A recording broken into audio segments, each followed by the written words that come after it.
Alright, what's going on, everybody?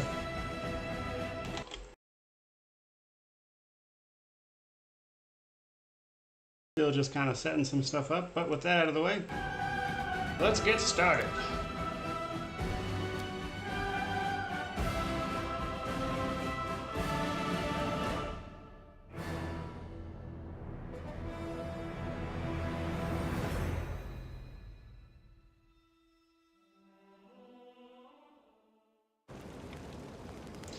Alright, so last we left off, we were exploring Market Square here.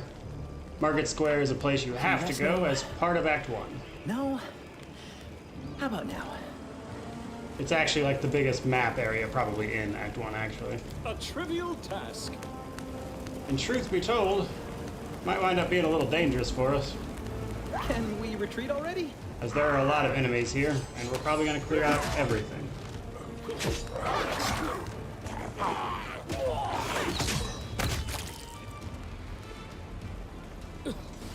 Adventures can wait. Alright, so... nobody there really has anything to say, but the thing we have to do in Market Square is right here, actually. There's an athletics check you have to pass to get, to make a path through the divide on the city that Discari made. That was easy. And that's something that has to happen, so you can continue on.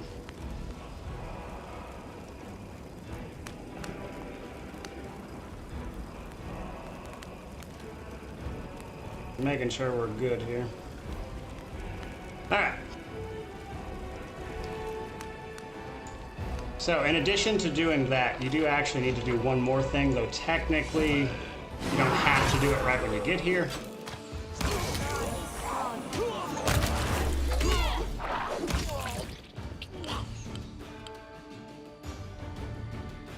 No match for me. We also have a mission to find the Storyteller, and he'll actually send us back here afterwards. But if you know what he asks you for, you can go ahead and do it while you're here. But there's quite a bit to do in the square.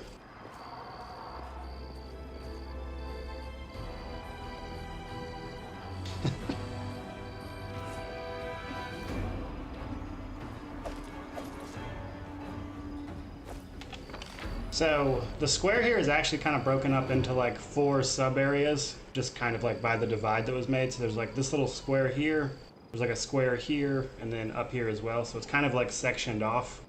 At least that's how I like to think about it.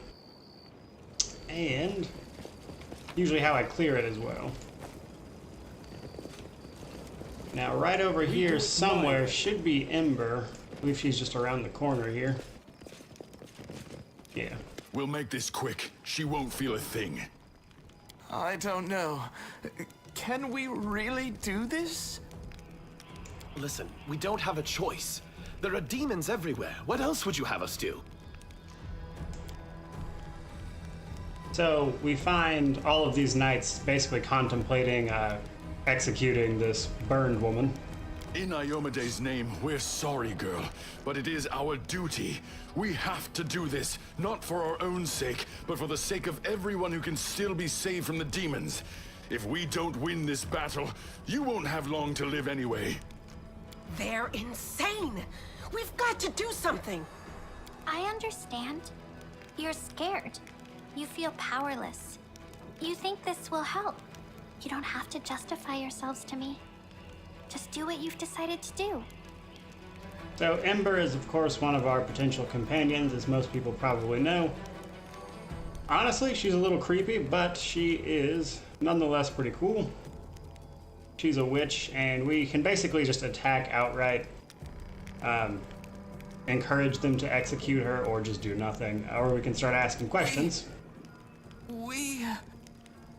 Our weapons barely scratch the demons' hides. We're sacrificing this girl to Iomade so we can consecrate our weapons with her innocent blood and gain the power to destroy the spawn of the abyss. Bob asked if this game is more heavily voice acted than Kingmaker, and yeah, very much so. It's extreme, but we have no other choice. We have to defend this city somehow, or else we'll all perish, including her. Alright, so we have a few options here. Again, we can just encourage them to do it now that we know what they're trying to do. But we can also be like, you guys are paladins or, you know, crusaders in the name of a god. So that is a lore religion check you can attempt, which makes them point out that, you know, this is obviously against what their god would tell them to do. And there's also a couple other options that are basically the same thing, and I believe Intimidate is actually our best chance of success. Who are you to threaten And we us? failed it. Are you with the demon? That's it! He's a cultist! Please, don't. Kill the cultist! Now, all passing that check would have done would have kept us from fighting them. Hold back! Now, there is a case for, you know, the fact, obviously, they're not exactly great people, so why spare them? Well, you have to remember you're in a city that is besieged by demons, and all hands on deck is really the best way to go. However, obviously, those weren't exactly the best people to begin with. I mean, also, if you're role-playing an evil character, you could have just killed Ember yourself, I guess. You came to help me. You saved one life. You took others. Was it worth it? How do you know what people deserve? Maybe the truth is that I deserve to die, and they to live. But you shouldn't listen to me. I don't know what I'm talking about. I'm just a silly girl, really. I don't trust her. She isn't what she seems, what she would have us believe she is. That is no simple-minded child before us. So, Windu points out, honestly, the obvious, that clearly there's more going on here than meets the eye. No, don't be silly. I'm very ordinary. Well, I know different types of tricks, but Soot taught me those. Now Soot here, she truly is unusual. She's clever and she can talk, but only to me. She teaches me magic tricks and lots of other stuff. I don't know what I'd do without her. I must have misheard. This girl? Join our party? What could we possibly want with this dirty little beggar? Sure, let's go. So, as you might have noticed from the dialogue, and you'll probably find out if you play with Camilla and Ember in your party for very long, they, well, Camilla anyways, absolutely hates Ember for some reason. But she is a witch, and I forget, yeah, she gets a bunch of fire spells later on, including the burn hands. But she makes a really good healer as well, because she gets all the cure spells. This war Or at least must most of them, end. anyway.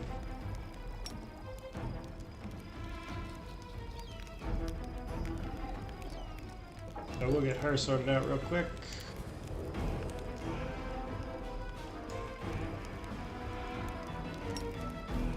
Now, one thing I will mention is that several of the characters you get in this first act don't wear armor, which makes robes pretty high value early on if you're going to use those characters.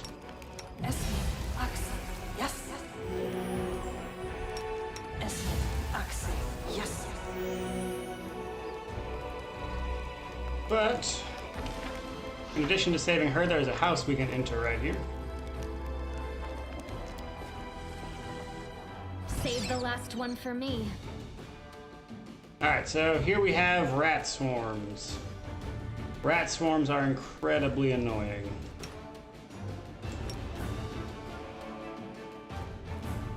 Because they are, typically speaking, immune to weapon damage.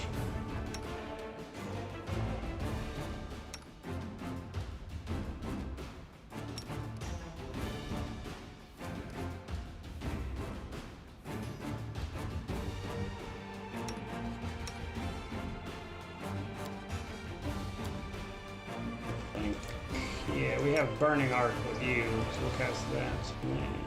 Might be trap, might be treasure.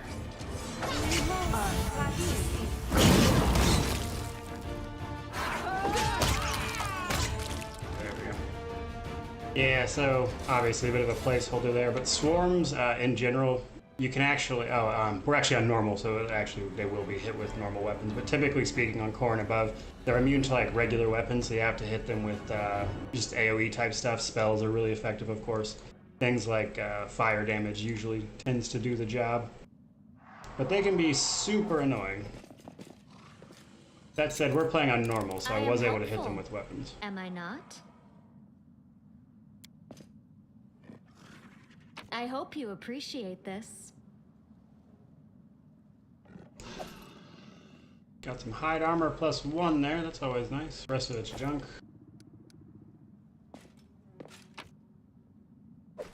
And a bunch of crafting material. So... No reason to pause. Alright, so behind this we can uncover a ritual circle. And some more goods. Now if we investigate this, we can have two options here, to destroy it or finish it. Wouldn't recommend finishing it, though it's a high DC to do that anyway. Honestly, we'll probably fail it, so just to show you everybody what happens. Yeah, so we failed it there. Excruciating. And then we can destroy it because we failed. If you actually succeed, it summons a Vrock, which is a type of demon, and it gets free and leaves immediately and winds up killing a bunch of people, and you run into it later on to fight it. It doesn't really drop anything good, it's just a little bit of flavor. And if you fail it, you take a bunch of damage, like you saw there.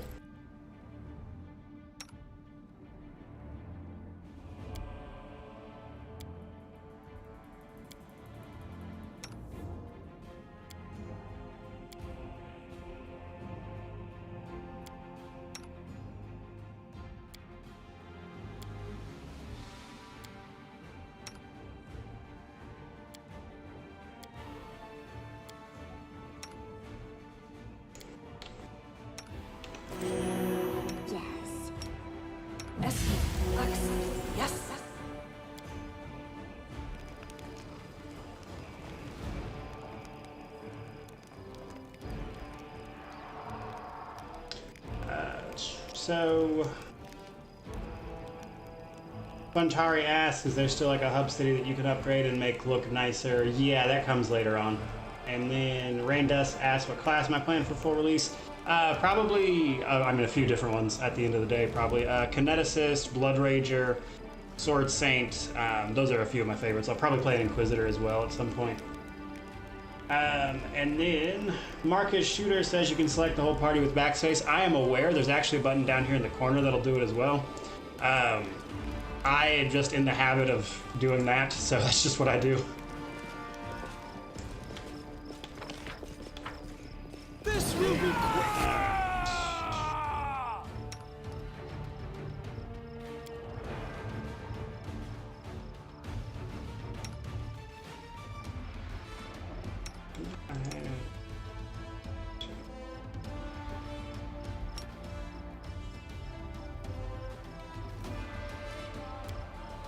About out of spell slots here. Alright.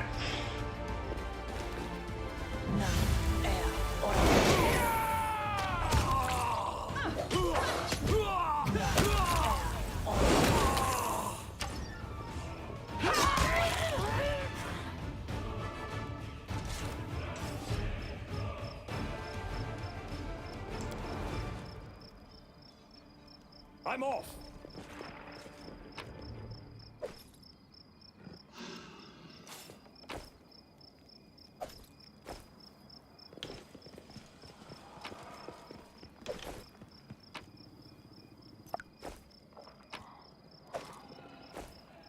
It's worth being pretty thorough in Market Square because there is just a ton of stuff you can find here. I am helpful, am I not?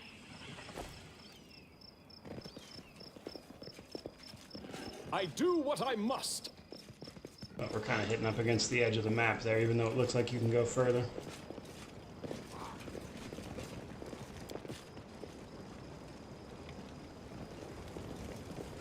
I won't let you hurt my friends. Peck asks, how's the stability of the game? I remember Kingmaker being quite bad at launch. So far it's been pretty good. When they launched Phase 3, there was a few bugs that got sorted out within like a week or so, so it's been pretty good since then. I haven't had any problems. I'll cut you wide When this open. particular phase launched, and they actually mentioned wanting to test a bunch of things with this phase, but with that particular launch, there was a bunch of like NPCs you couldn't talk to, and then the siege that happens later on in the game, but I don't want to spoil too much in this particular stream. That siege had a ton of problems, and a lot of times whenever you would try to zone out of it or, you know, enter a building or something, well, during that siege, it would just completely crash the game on you. So there were a few problems with this phase, but otherwise it's been actually pretty solid. Alright, and with that, we've kind of got that first corner out of the way. I actually do still need to rest at some point. During the end of the last stream, actually, I mentioned needing to rest, and then I never actually did, which is why 2 of our guys are, well, 3 of them now are fatigued. So we're probably going to go ahead and rest, because I'm pretty much out of spell slots at this point anyway. But I try to avoid resting as much as possible in this act, because while you're not up against a timer exactly, there's a better outcome if you do this quickly. Now, here we find Kaylessa, which is part of that backer quest that was added. She, if you pass the check, you can find out pretty obviously that she is in fact a drow. And then you can ask a bunch of questions, although you won't get a lot of answers right here. So she won't really explain what's going on. She mentions that she's wounded by a cultist. You can offer to heal her, and you can if you want. But we're going to say as you wish, because we're playing Lawful Evil. So if we ask her about being a drow, which she does not say that she would be, she will say that she's a drow, but basically won't go any farther than that, because, you know, drow are, typically speaking, very evil people. Obviously there's exceptions, but their society in large is.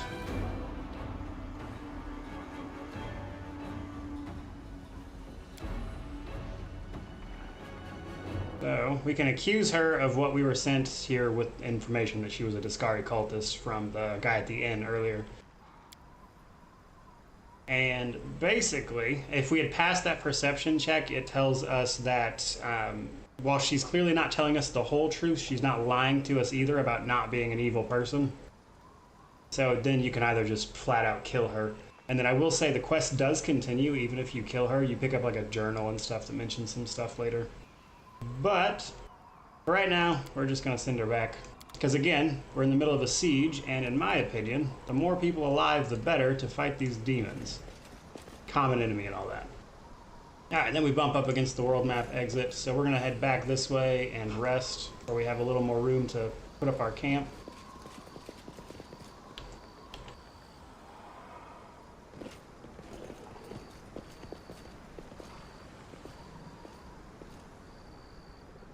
Alright, we have Ember with us now.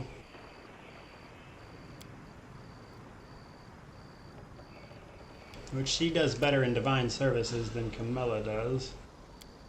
And then we can put these two on the extra shifts for the watch.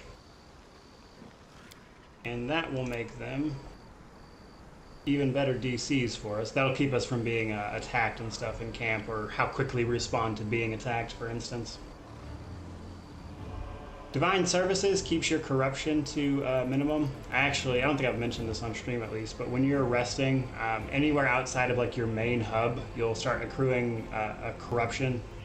And Divine Service, if it is successful, if the DC is successful, it won't completely take away the corruption, but it will like half it basically. And then as you gain corruption, you gain increasingly terrible status effects that are really draining. I forget offhand what they are, but they're pretty rough. I wouldn't recommend going to 3 by any means. Al Shallens asked, did they fix mounted combat animations for asking for a halfling knight velociraptor mount friend? Yeah, they did actually fix them. You can actually ride them now. I made a video about it if I'm not mistaken. If you want to check them out, it'll be a little while before we get to anybody being able to mount a mount on stream. But with that out of the way, let's get resting here. You're so sure that your beauty and softly spoken ways will always save you. The day will come when they are not enough. But when that day comes, the spirits of Succubus will come to my aid.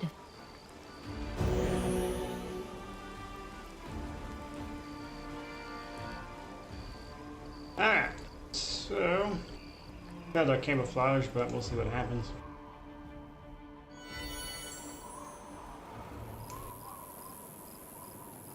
Alright, so... with that out of the way, we are here to move on here. Or at least further out. Alright, so we can't actually go this way into that section. If we wanted to, it would have to pass that athletics check. And it's easier to just go around. There are some enemies over here, though. Wow, that thing got exploded. The world in crimson.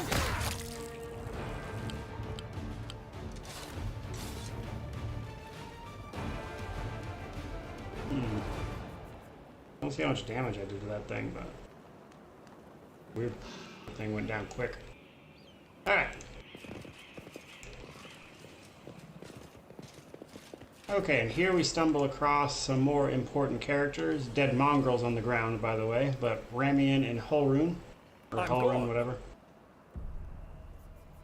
So, Ramian is a priest of Desna or something like that, and then Holrun is like the inquisitor for the city.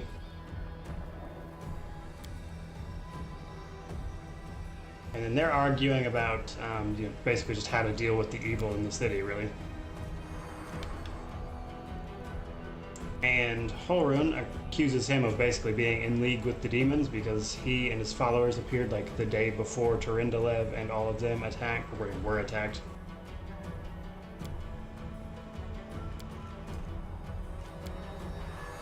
Now, Holrun does not like the mongrels at all, hence the dead mongrels on the ground. Because, you know, they look slightly demonic in nature, so they're just assumed to be evil on first glance.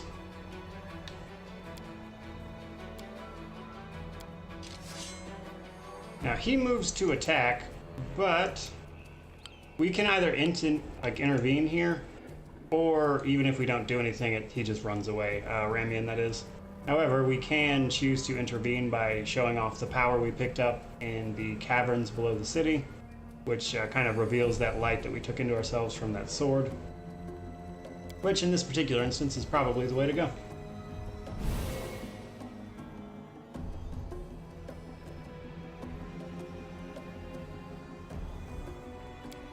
Alright, so showing Holrun that pretty much shuts him up, to be honest with you. Or at least makes him more susceptible to listening. Because he's pretty dedicated to Iomedae, if nothing else. But Ramian here and his followers basically warned that the ward stone was not in good shape before the attack, and thus they are subject to quite a bit of suspicion here.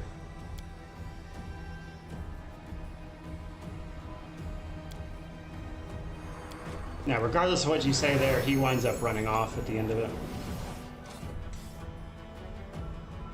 Now, we can attack this dude, as he's clearly a zealot who's not really helping out at all. Or we can talk to him about what really happened, we can ask where to find him, etc. But regardless, we'll pick up a quest to go find Ramian or Ramian.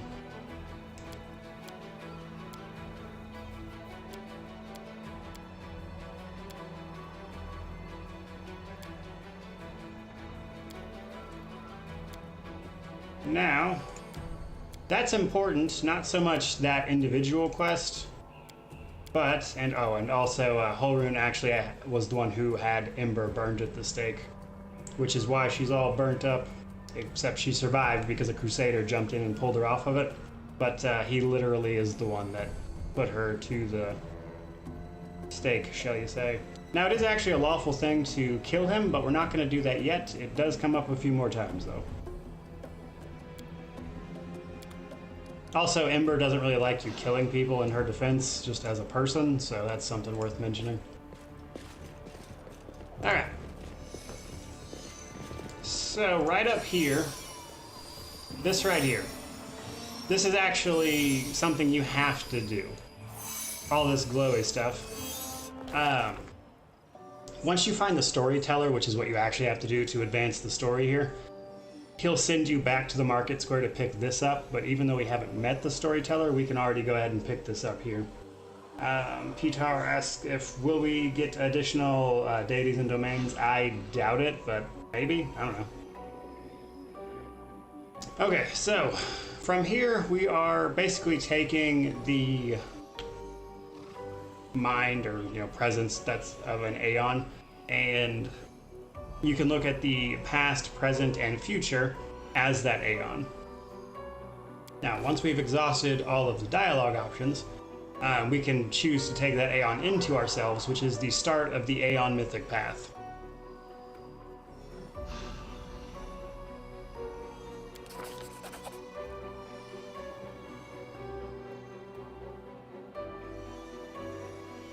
Now, Aeons are super lawful creatures.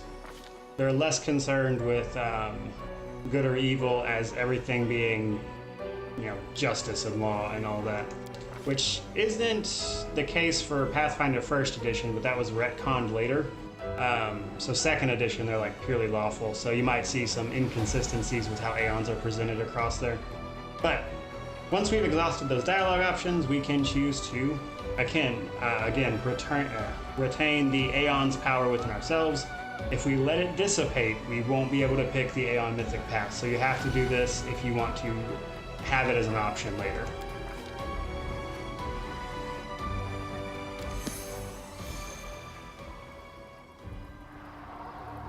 Now doing that should also have given us a knife or something, I believe.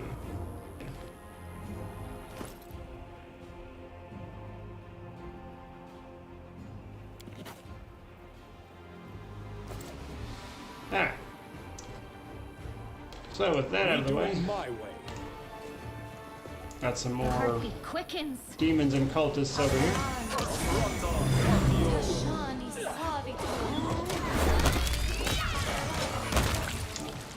My main guy got feared over there.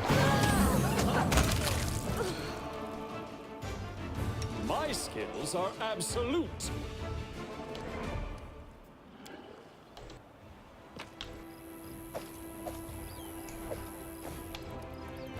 Follow if you dare.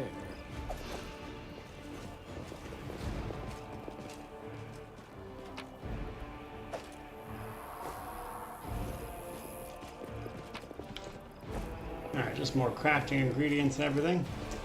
Alright, more swarms. Again, because we're on normal, we will be able to do damage to them. If we were on core, they would be immune to weapon damage. You can handle them, right? But we should be fine on normal here.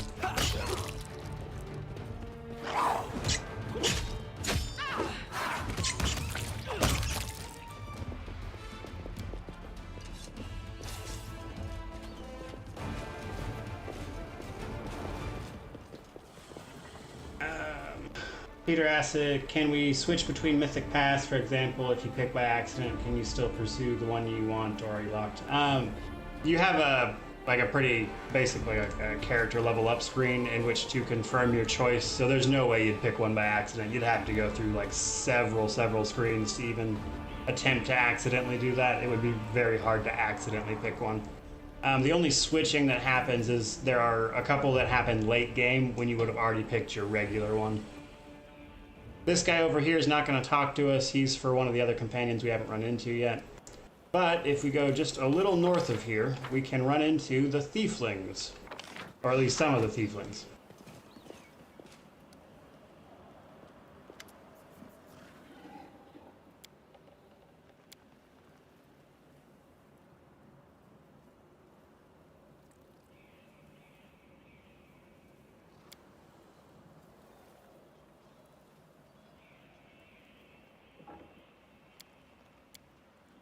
Alright, so these guys are trying to save their friend who's trapped under the rubble there.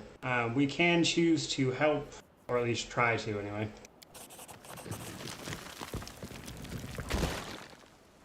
which we succeeded at. So once we've done that, we can, ask who they are and everything, of course. They'll explain that, they're basically thieves normally. However, again, the city is being attacked by demons, so we can basically tell them to head back to Defender's Heart, our little hub, and they're going to help us with the battle leader. Which is one of a few different groups we can recruit that will help us out later in this act.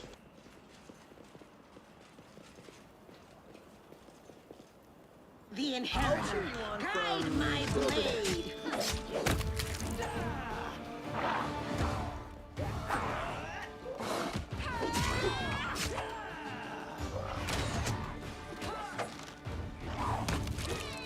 There we go. That guy didn't want to die.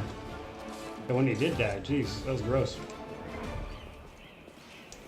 Okay, so we can pass this mobility check to drop down into this section of the map here, which is what we're gonna do. Well, I mean, even if we fail it, we're going down. Hopefully we won't take a bunch of damage. Alright, there we go. And then there's another exit out of Market Square there.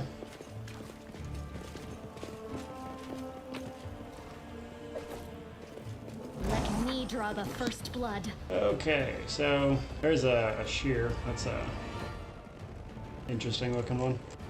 But these guys will actually drop a unique club, if my memory serves.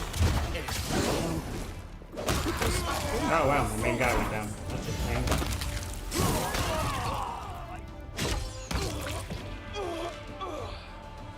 Didn't do enough damage to actually cause him to die, but still. It's time to act!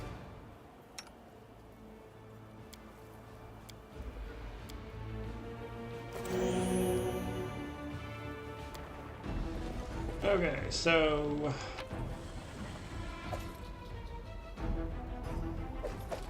where is? I'm off! There's a unique club or something like right near here. I forget. It might be in something.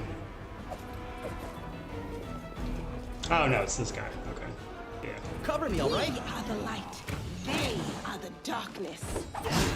No mercy for the wicked. This will leave a bruise. Just sit here. Don't worry about me. Am I at my limit? So that's the importance of taking out the spellcaster there. That guy did a ton of damage to everybody. But the Cambi in there drops a unique club, which is just a club with nails in it, which is apparently enough to be unique. I'll take care of it. You can trust me. Right, let's get everybody healed up a bit here. Sud is restless. I wonder why. Yes. Something wrong? Yes.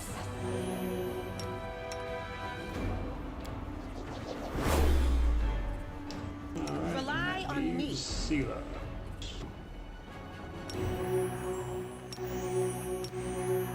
Weapons, spells, poisons. The art of killing is so diverse these days. A shame one life is not enough to master them all. Alright, so moving on. Up here we can run into some mongrels that have come up a bit.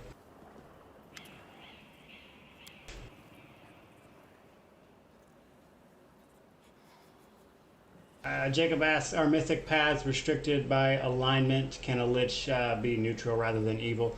I don't have the full answer for that. I can tell you that the mythic path quest line pushes you towards an alignment. However, I don't see anything that forces you to be that alignment, at least as of yet. For instance, a lawful good character can still choose to be a lich. If you're playing a paladin whose power is required to be lawful good, it might cause you some problems. But as of right now, I haven't seen anything that forces you to be a mythic path specifically. That said, there might be something later in the game because I've only got access to about half of it. So as of right now, no, but I can't give a full confirmation on that just yet. Alright. Now I gotta go up the ramp here.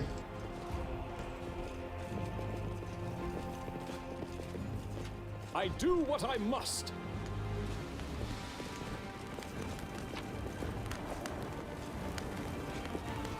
So there's another house we can enter, and there should be a couple of demons across the square here. Yeah. Alright, so... You're a good person. I like you. Let's see if she can't put him to sleep. I'm sure they mean us no harm, right? You are today's sacrifice. I am your end! Surrender, or else! Yeah, so they can cast some decent spells, so usually you want to try to crowd control at least one of those guys if there's two of them.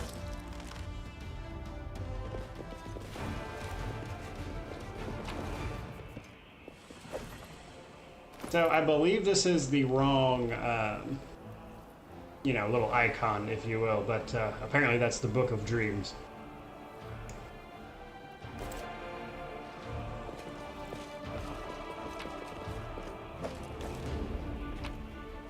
I'm gone.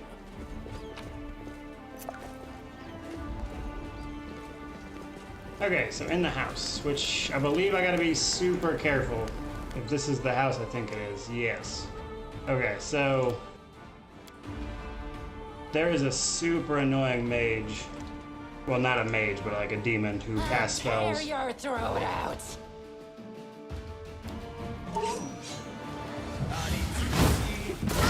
Ah, yes, there it is. And then they don't want to do what I'm telling them to do. Just sit here. Move. Worry about me. I use that one terribly. That's why I always save right there.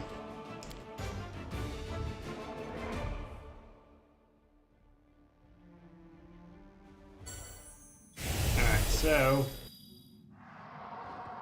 I won't let you these hurt my guys were friends. supposed to cancel their movement and did not. And then once he casts his spell, he runs up if you're like in this room over here. So once he switches to melee, then it's a little safer to go in.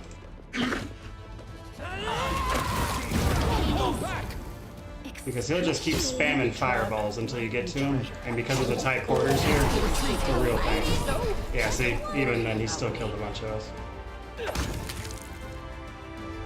Alright, we'll just rest and move on, but you guys get the gist. Now that guy is guarding something kind of important, which is over here. This little piece of a holy symbol. We're going to combine 5 pieces of magic essence and that holy symbol to get something later. So you definitely want to come in here. And then magic essence, again, you can find at least 3 of those in the last part of the act, the Great Garrison. But that's why you want to hold on to them.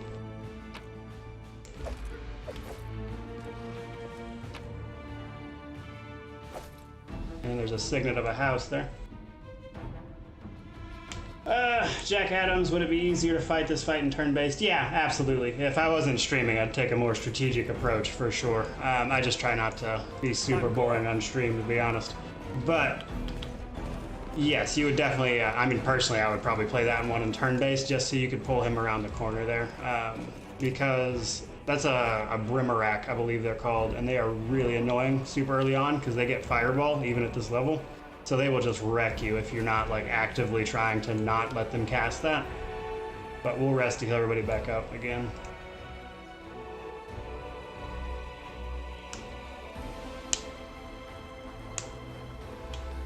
All right.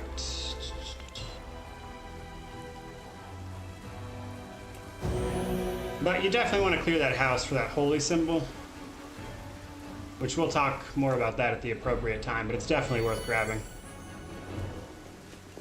And that does it for the lower part of the city.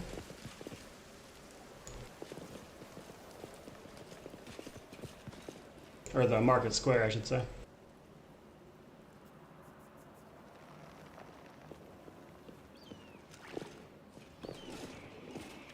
Alright.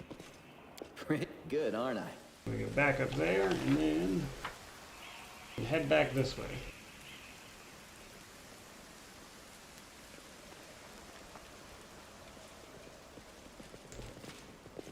Miguel points out that the party AI is on, and yeah, that's correct.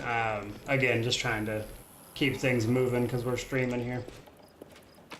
And then Peter asks, is Oracle channeling negative only with evil alignment as it is with clerics, or are they an exception? Can we get evil Oracle? Yeah, Oracles can be evil. They can usually pick either cure or positive. I don't offhand remember the channeling stuff. There's so many classes with this, it can be hard to remember details, but I'm pretty sure they get a choice based on like their alignment, and then I believe archetypes get a certain different one as well, depending on what you pick. Alright, so this servant here will meet us at the gate over here. He explains that his master, Count Arunday, is at his house, his mansion or whatever, and is being attacked, and he would like you to go help. However, we're not going to do that just yet, though we will be going there later. We do it my way. My tail is twitching. Must be a sign.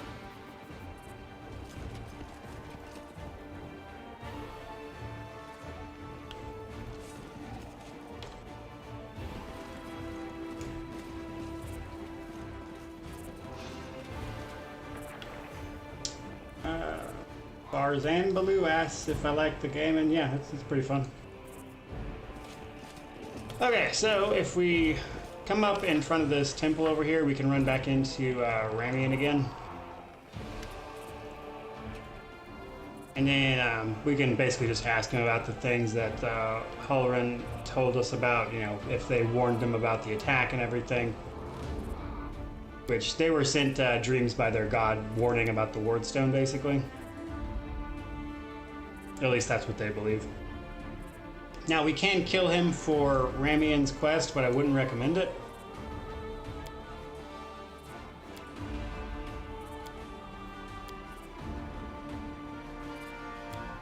And he tells you that basically this stuff between him and Halloran is probably going to lead to one of their deaths. And I wouldn't, again, recommend killing him or Halloran yet, because once we leave this conversation, as long as he's alive, these three should waltz up to you, or at least this guy who's with two other people, or ask you to look for two other people. So Ilks, if you don't personally kill Ramian, he doesn't necessarily need to live, but you need to not be the one who kills him. This guy will show up and ask you to help out his friends, because these are the Desnians that are with Ramian.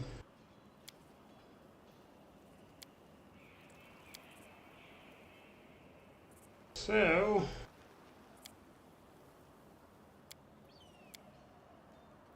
if we ask if he needs us to help him, he'll ask us to find his two companions, Aranka and Thal, I don't know.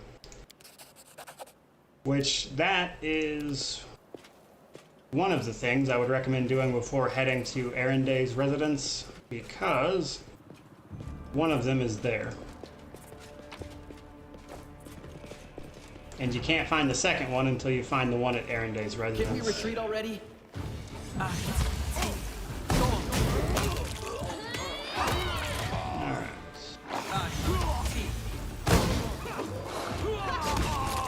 Cultists there. Alright, then we're bumping up against the edge of the map again. Alright, so this right here, if you loot this guy, you get I will help where I tags. can. Or if you step close enough. This Yeah, will there be it is. quick. This will leave a bruise. And it will do a ton of damage if you don't put it down pretty quick. Yeah, like he killed Sela, just even with her higher armor class than everybody else.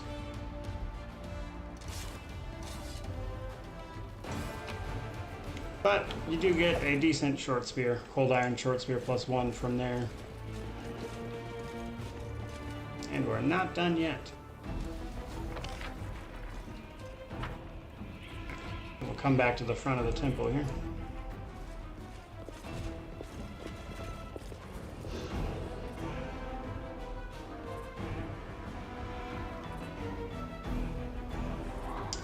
The alignment for Azada is chaotic good. Lich is, I think, just evil. I don't remember. I think it's just neutral evil. I don't think it pushes you towards lawful or good. Armageddon asks, am I running a Magus? And yeah, I am. That's my main character is a sword saint. This war must end. Eski, Ax, yes. Eski, Ax, yes. You can trust me. Maldizium Turinos.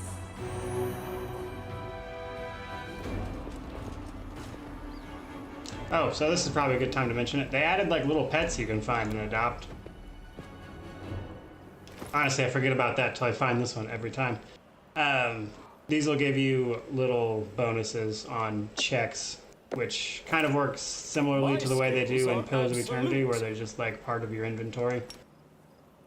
And you can summon it, and then if you have it out, it'll give you little bonuses to checks.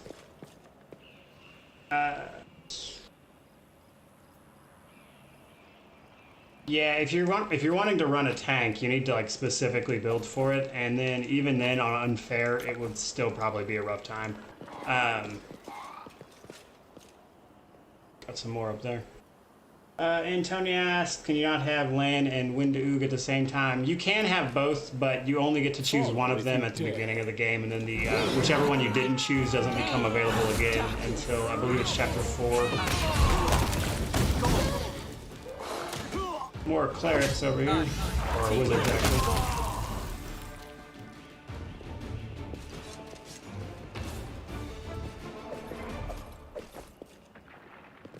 And another house we can enter. I am helpful, am I not?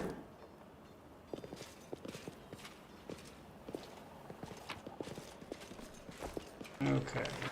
Yep. If that's the house I believe it is, we're definitely going to want to heal up beforehand. Okay.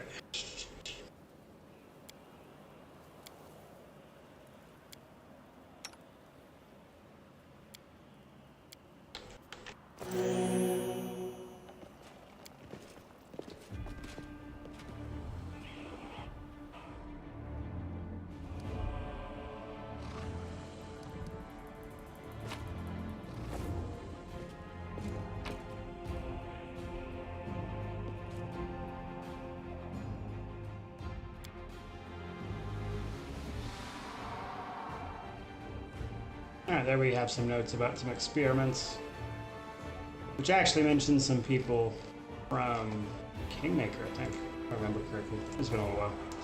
But, there was a trap there I didn't see, that sucks. Yeah, this is the one I'm thinking of. So, nothing dangerous up here, and then... I'm off!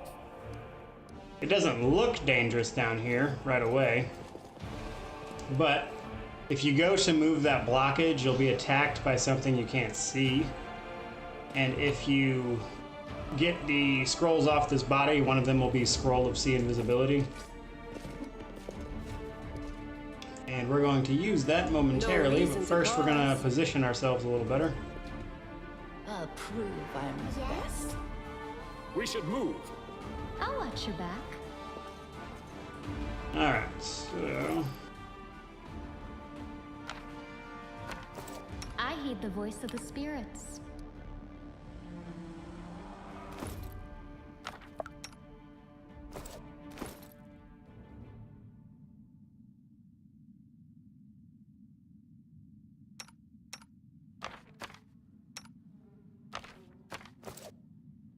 I am never Okay, wrong. so once we use that Scroll of Sea Invisibility... I'll take care of it. I think we do actually have to interact with that one time. Yeah, there it is. So after we interact with that at least once, then once we have that, it should... Oh, it actually didn't go off, that's why. There it is. Shadow Demon. My UI was not wanting to cooperate right there. But basically there's a Shadow Demon that deals damage to you every time you try to clear that wreckage.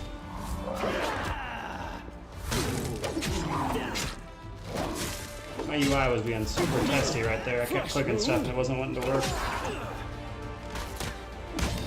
But once it's dead, we can then safely move the wreckage there. What a failure. And that's good because in this chest here, I am helpful. we can find this Am I bow, not? which is the Wicked Longbow. Which, if we confirm a critical hit on an enemy, they have to pass a will saving throw or suffer a curse. The curse is a -1 penalty to will, -2 to fortitude, and -3 to reflex saving throws. So pretty good there. And I believe that is less damage than our entrapping longbow. Or at least the same anyway. Yeah. So we're gonna use that on her for right now, since she uses ranged anyway.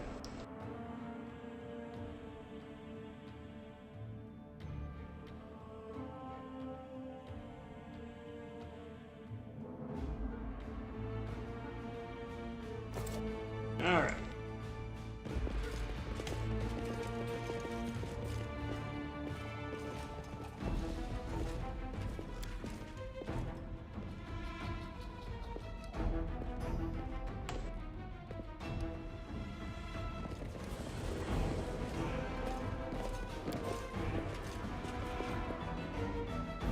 And then we can carry on.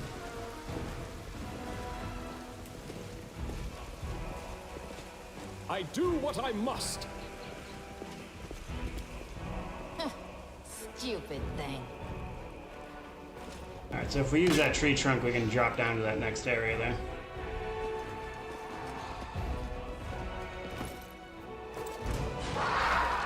But we do get attacked by undead creatures in this upper right section of the market square. Probably should have healed my guy up before we went into that fight, but what are you gonna do? Well, We'll make things right. Yes. Alright, and then up here is where we're gonna meet Karl. Yeah.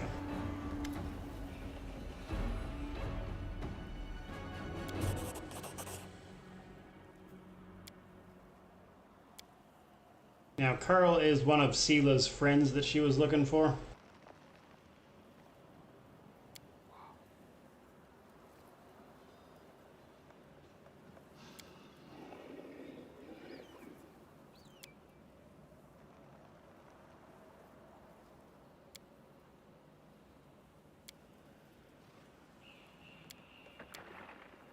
But they don't really tell us anything that we don't know. But we do find Janna, which Irabeth asked us to actually look for, and then again, they were both Sela's friends as well.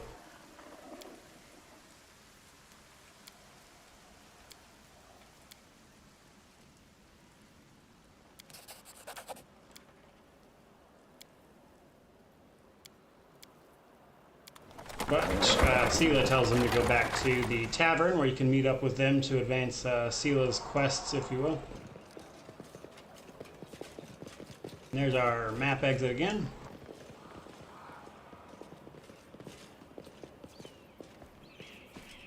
By the way, I like that you can call him out for like thieving from corpses, like we haven't been doing that the entire time. Alright, and then just a little farther down the way here, we will run into another demon. Save again real quick.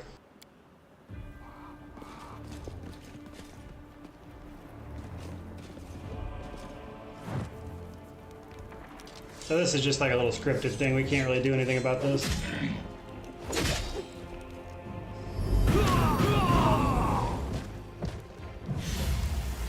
Now the demon itself just kind of dips, but transforms all of these guys into ghouls first. I will fight.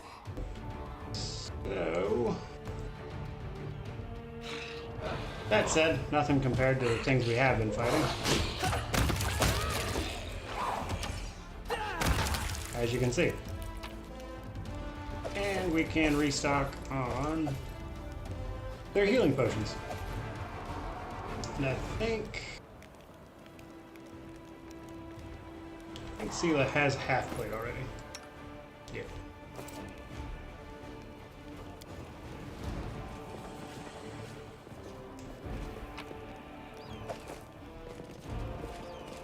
I'm gone. I hope you appreciate this.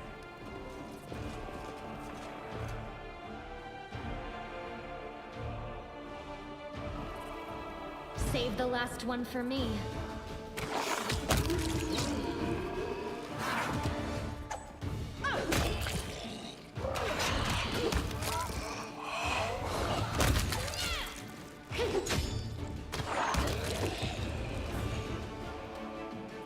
Yeah, I think honestly, like, given the situation in the city, I don't think taking equipment and things from corpses is really like the biggest moral failing.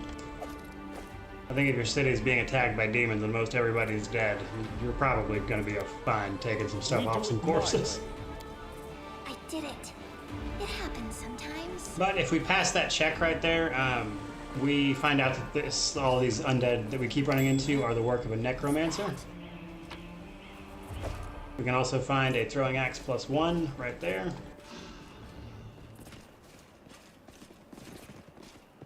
Follow if you dare.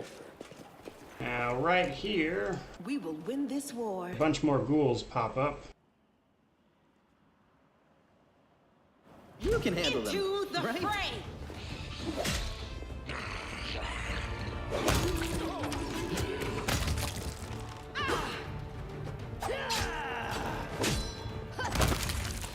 I've still got it.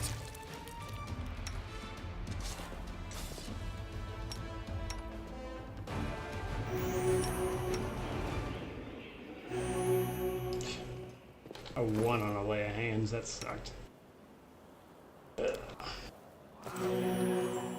Alright, so over here should connect back to where we could have made that mobility check earlier.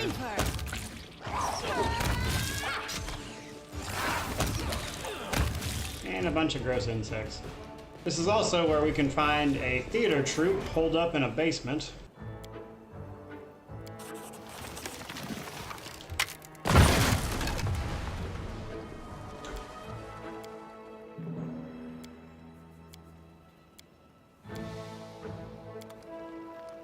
So you kind of run into them a few times throughout the story.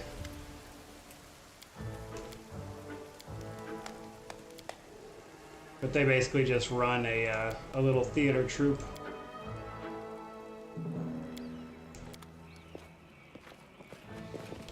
Might be trapped. I'll cheer you on from over there. But yeah, that's where we could have passed the mobility check to come over here from the little divide in the middle.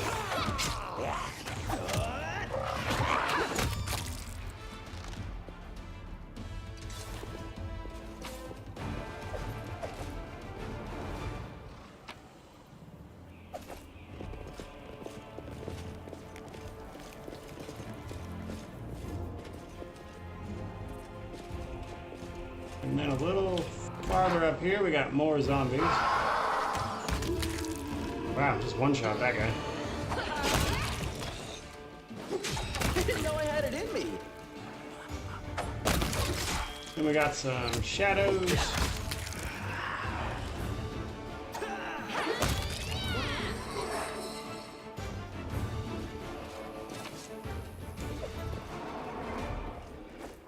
Then we find ourselves against the final little mob of the market square before we get to moving on here.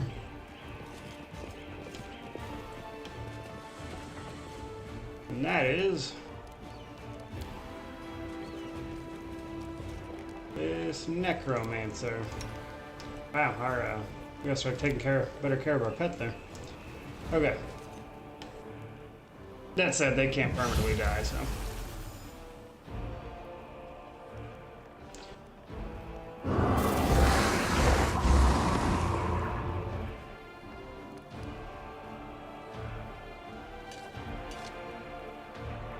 But we find our Necromancer, you know, raising the dead as one does.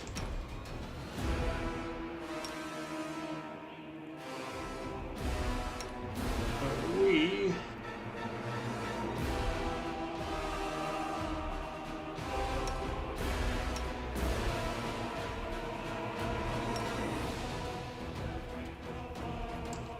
going to cast a few spells and move on.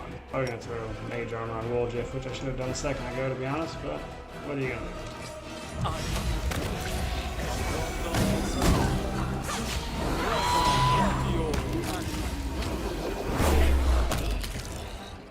so naturally the mage is the necromancer is the most dangerous person there. Used a fear spell and got a few of my guys. But obviously in melee he doesn't stand much of a chance. Worry about me.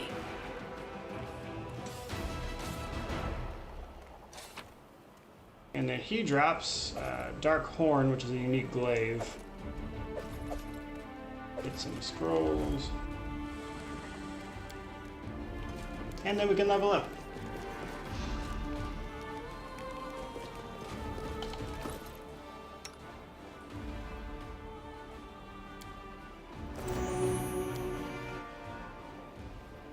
So for duelists, we still need combat mobility as a feat, but otherwise we're good to go.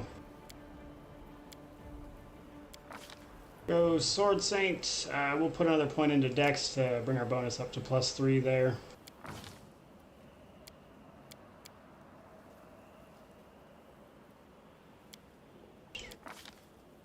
And then we can pick up a few more spells, 2 to be specific. I think we'll pick Mirror Image could be pretty useful. And then probably Blur as well.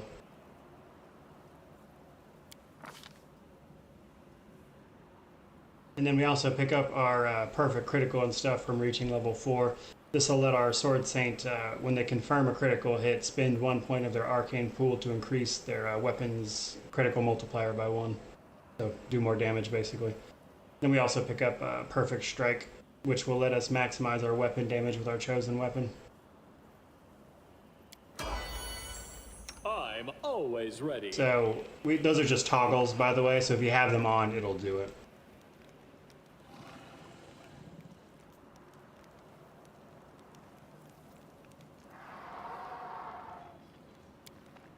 Then for Sela, we're just gonna keep going Paladin. I know a lot of people like to do like Bard and stuff with her, but like, whatever.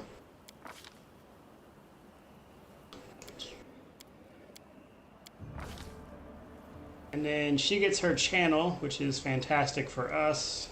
And then all of her Paladin spells.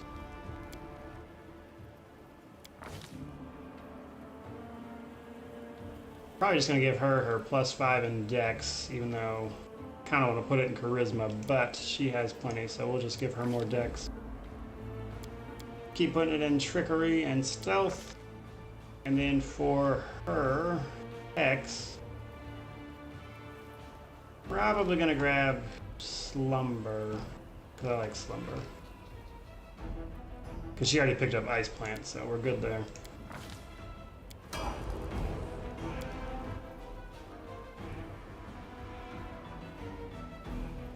Cambium Mass, House, Colluding Scoundrels, DPS. They're okay. I mean, you know, they're, and I use them as an archer personally. They do all right. I just prefer to have the scapegoat mechanic and stuff. Like, that's fun, even when you're not you know, actually paying more attention than admittedly I'm doing for this stream. That's fun for me. Ryan says Adam RPG. He often mentions that. Rayclaw says he wants to try the Swarm Mystic Path. Yeah, that one looks pretty cool. Peter says the offensive Bard chants were crazy OP in Kingmaker. Yes, they absolutely. I mean, the Bard chants are still really good. I just don't like personally making Sela a Bard. All right, and then Windug. So there's no easy way to get a bonus here with her.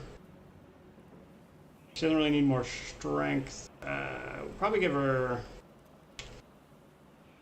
I want to say Wisdom because I think we're gonna need to give her Wisdom more for her spells, if I'm not mistaken.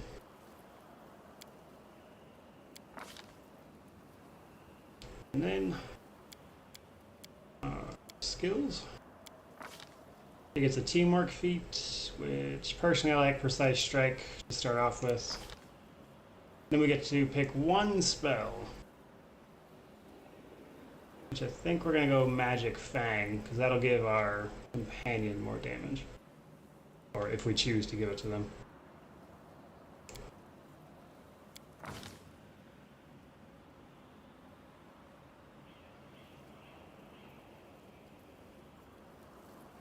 Ryan asks if I'm not interested in Adam RPG. It's on my wish list, actually. It's on my list of CRPGs to cover. I've just, like, there's a lot ahead of it, to be honest with you.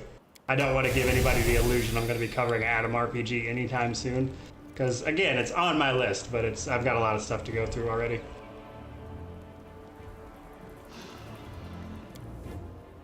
Alright, and then for Woljif, that's fine for him.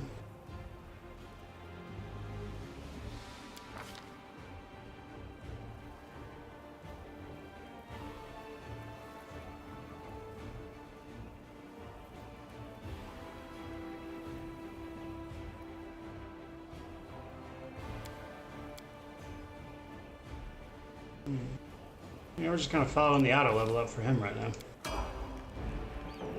Then we have Ember, who is a stigmatized witch. That's right. Good.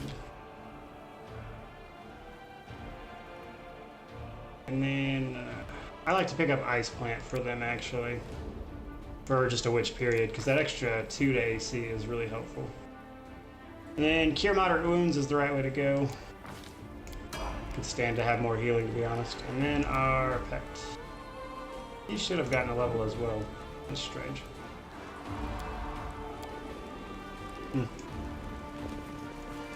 Alright. Together we stand. Sort out everybody's spells real quick while I'm thinking about it.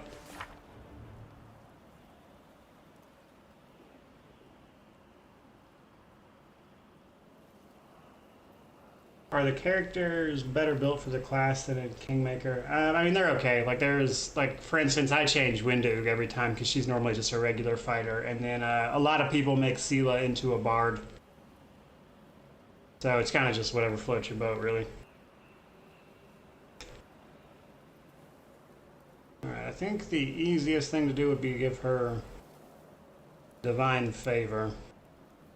Because that'd be real simple. Alright, and then for her...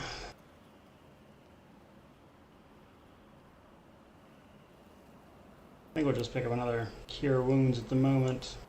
On normal, we're not really having too much of a problem. And then for level 1...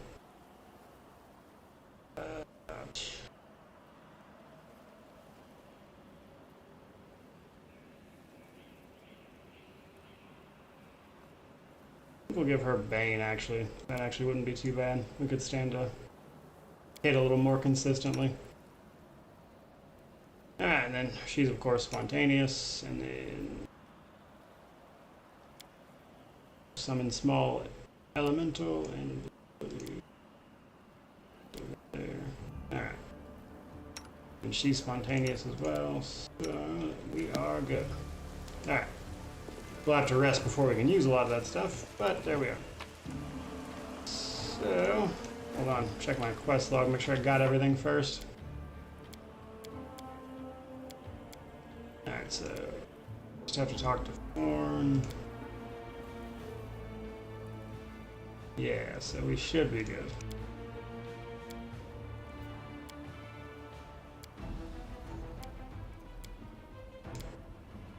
Yeah, alright. Yeah, we're good to go. Okay.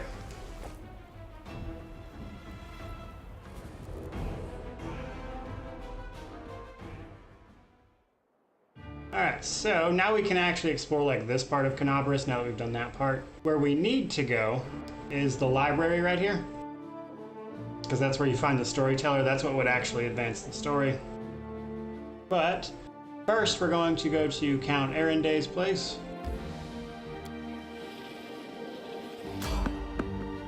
And we're probably about to get an Inio if I had to guess. Yeah. Wearing a robe? Check. Baphomet symbol around the neck? Check.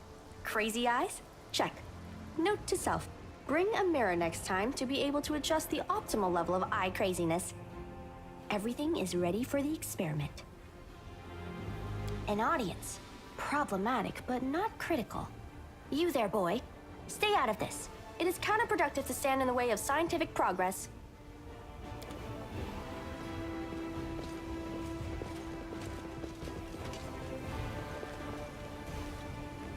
Who's that? I don't know her. Greetings, boys and girls. I am your sister in sin, a devotee of Lord Baphomet's dark will, and so on and so forth. She looks like one of us, but she talks kinda weird. Who's there with you? Who? Oh, them! Just an audience, they don't matter. Consider them a supplementary component of the coming experiment. In the name of our Lord Baphomet, please be so kind as to undertake a little test of your competency in our wicked cause. Let's start with something simple. So here's my first question. What is Lord Baphomet's favorite weapon? We will not answer to you. Our lord can wield any kind of weapon. He is all-powerful. Wrong. He wields no weapons at all. He doesn't need any. He just gores his enemies with his horns. So, if we pass lore religion checks, we can actually answer a lot of these. His glaive is Azergal, or however it's pronounced. That is correct. But still, boy, no prompting, please. This experiment has taken quite a surprising turn. I would never have expected the followers of the great Baphomet to be baffled by such a simple question. Fine. Let's recalibrate the difficulty and proceed with the next question. Please name Lord Baphomet's sacred animal. A bull! Of course, everybody knows that. Yep, and a cow. Which is an oryx. They were pretty close on that one. I'd like to ask you to stop prompting them, but it seems they could do with a prompt or two. It appears the experiment has yielded results which are as unexpected as they are incredible. Baphomet's cultists have not the slightest idea about who Baphomet really is, let alone any in-depth knowledge of his ideology or philosophy. I'm positive that this news will cause a sensation in widest scientific circles. Damn it! She's right. I'm a shitty excuse for a cultist. And my mother used to tell me to become a plowman. Hey, take it easy. We've only had 2 questions. You there, come on, ask another one. We'll get the next one. Is there any sense in continuing? You cannot answer the simplest of questions. I am ashamed of all of you, as cultists and as individuals. Please, ask again. I can answer. I'm sure I can. How do you spell Baphomet's name? Yeah, Ryan, honestly, I don't like having her in my party because she gets really annoying. I do find this particular scene, though, pretty funny.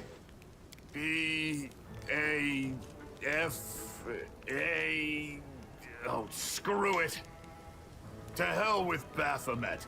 I thought it was gonna be fun, but instead there are all these questions. I'm done here. I'm going back to my home village, back to my mother. Hey, wait! You there! How dare you stir up discord in our ranks? Grab her and tie her up! And her entire entourage, too!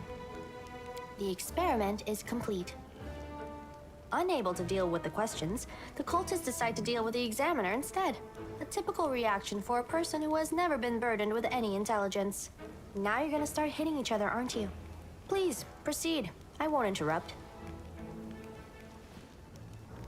Tear your throat out. Ah. And then, of course, we have to kill them, because naturally they attack. Because that is what cultists do. And one of them crit Camilla, because of course they did.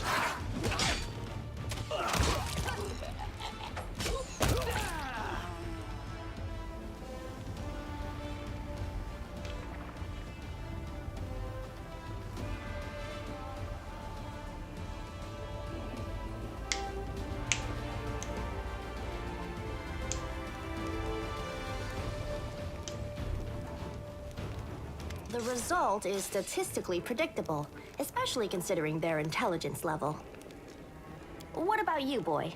Are you ready to answer some questions for the good of science? Let's proceed with the experiment. My first question is simple. Which colors does the goddess Iomedae prefer? So, offhand, I don't ever remember the answer to this. I want to say it's red and white. This answer is correct.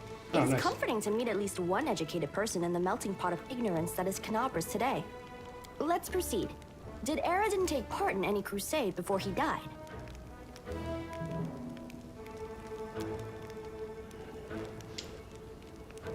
Don't remember at all. Your answer is correct.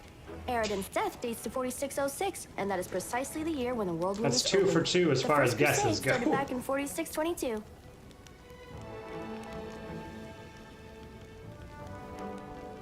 Your knowledge would make Mendev's Crusaders proud. My final question is, what is the title that Arilu Vorlesh bears? Is she the Architect of the World Wound, the Lord of the Labyrinth, or the Border Inquisitor of the Shapeless Abyss? Well, that one I do know. She's the Architect of the World. That's correct. Most excellent. You successfully answered all of my questions. Splendid. Amazing. This is a breakthrough. It seems to me that I owe you an explanation. My name is Nenio.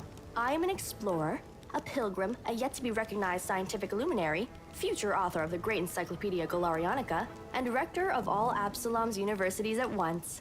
Future rector, I should say. I also know several spells. So, she's a wizard that can join your party, if you weren't aware. So we'll go ahead and skip to that part. I have no money to pay you. Excellent. Your first assignment. That said, I don't usually like her in my party because, like, honestly, she grates on my nerves after a while. But that scene is pretty funny, so.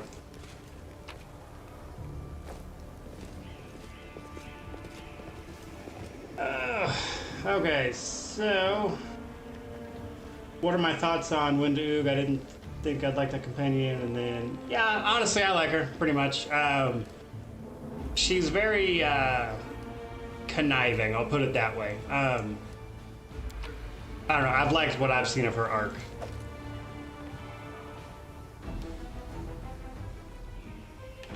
Alright, so continuing on to the Erinde residence.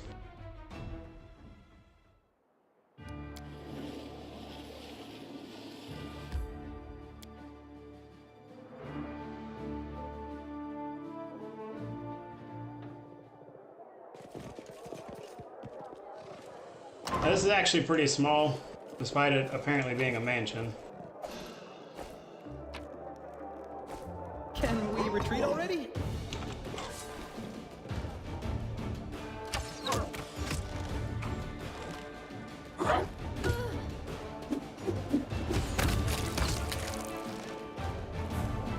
Man, Camilla just keeps getting crit. Like, jeez. Okay. Now there's just 2 small rooms. What's in here is usually junk. And then the main room is right over here. I'm off.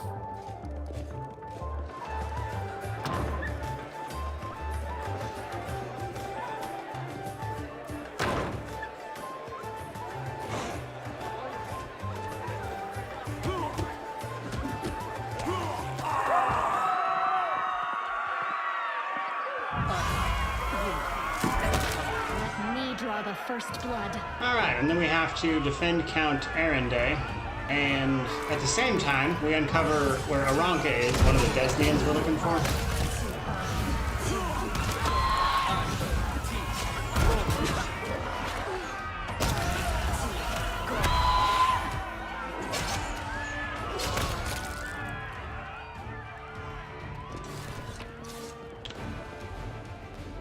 We also get the unique Bardiche decimation from one of the enemies there.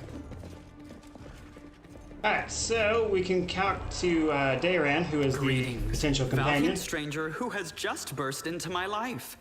I am the master of this house, Count Dayran Kale, myriad mellifluous monikers Arunde. No need to introduce yourself. I find remembering insignificant details, such as the name of passing acquaintances, such a bore. Now that we've finished with the niceties, tell me this. How did all those thrice-damned demons end up at my soiree? Canabris in ruins. Descari. Well, well, well. And I was already lamenting the lack of excitement at my little banquet. Although it must have been tolerable enough if we didn't get notice of a great hulking demon attacking a dragon just outside the window. Yeah, so Dayran here's been partying the entire time and didn't realize anything was going on. It seems as though Descari's occasion was altogether more of a crush than mine, if you will pardon the pun. I thank you for the invitation, but I am not quite as desperate as I may seem. At times, it is better to be surrounded by the repugnant mugs of demons than the sour and dour physiognomies of Iomede's righteous paladins. What about my physiognomy? Sour enough for his lordship? Don't worry, another few minutes with the dazzling count here, and it'll sour like week-old milk. What's this? An attractive paladin with a sense of humor? You're a veritable walking scandal. Either way, my mansion is now safe. I have a pair of half-decent guards. I just need to drag them out of the storeroom and bring them to their senses. I ordered them to drink a love potion, you see? For reasons which seemed extremely witty at the time and in the state of inebriation I then found myself in. They can guard the house while the valorous paladins beat back the demon assault. They will beat them back, yes? As regards myself, I feel like stretching my legs. I know rudimentary divine spells. Capital. Good acquaintance. Alright, so Dayran is an oracle you can take with you. Personally, I also find him pretty annoying. So I don't usually have him in my party, but obviously I take him with me and do all the quests and stuff still. But A bright future awaits us. What's on your mind? in addition to him, we also need to talk to Aranka over here.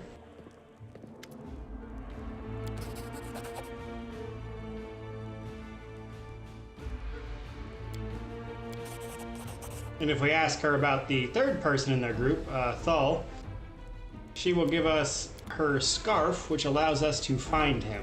Without that scarf, we can't actually find him. This is my kind of work. And then we can leave that relatively short area.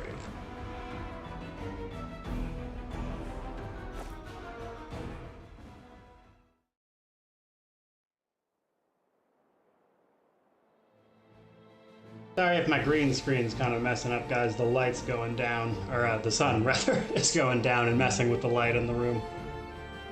Alright, so with that, we could head back to Market Square and wrap up the Desnian stuff, which leads to the Azada Mythic Path, by the way, but we'll get to that. First, we're going to go down to Gorham's mansion. Now, we have to have Camilla with us to do this part, because this is her little side quest.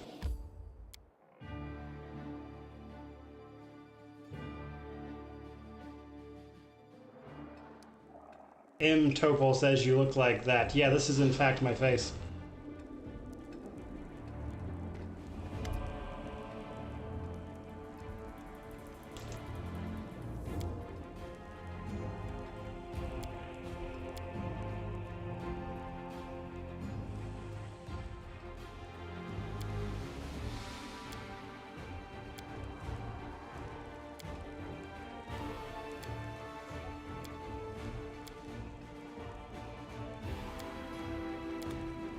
Alright, so we're supposed to clear this place out with, or for Horgus rather, and Camilla has to be with us. Basically all we gotta do is clear this and the second floor out of a bunch of demons, which are mostly Cambions.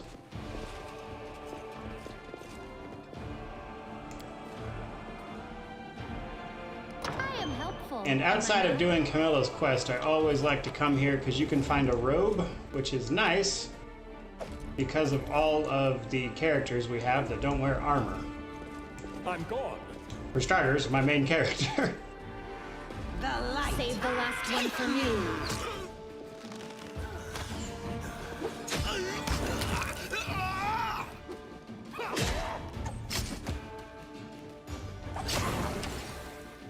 Oh no. Bull just took some charisma damage there. Ask nicely. Not that it makes much of a difference, but still. Not really gonna worry about that until we rest.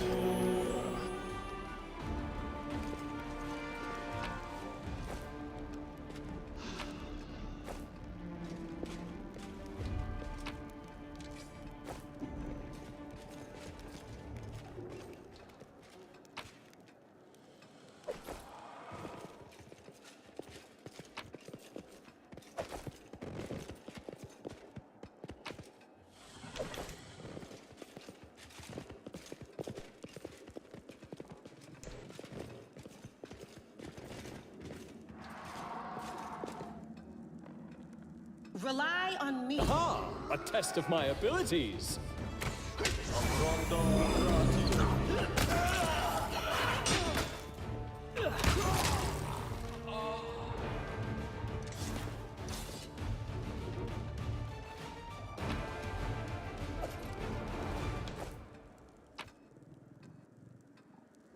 So we can find some Elven Notes in the library. Those are actually important. You want to grab those. That you can give those to the Storyteller.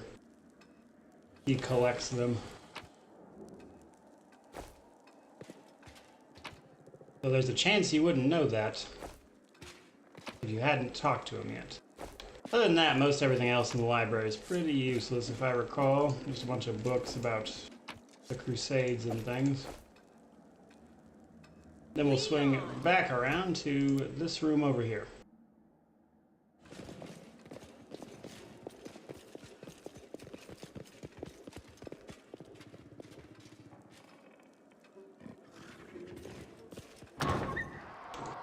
We do it my way.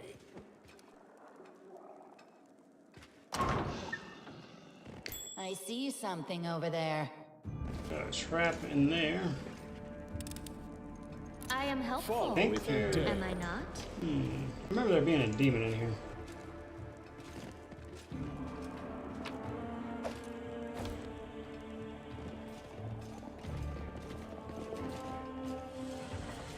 There should be some cambions over here, at least one or two of them. I don't know. Maybe I was thinking of the ones in the library.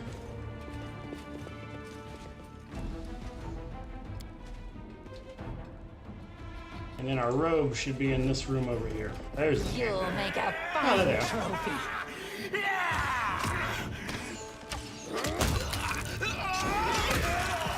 Nice. Alright, and then...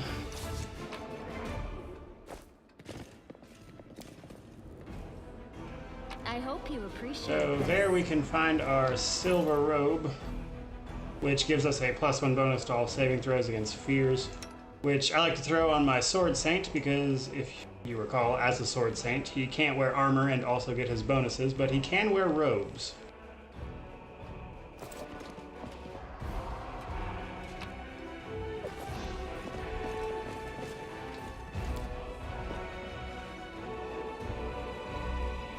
Alright, then we move up to the second story where we'll find more can handle them. cambions for and me. a brick of Candaloo or whatever how that's pronounced.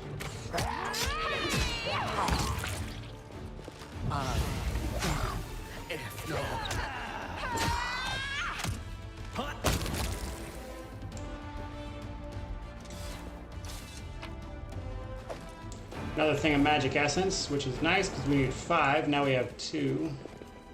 We can actually get all 3 of the ones that are remaining from one place if we really want to. Though if I'm not mistaken, there are a couple more.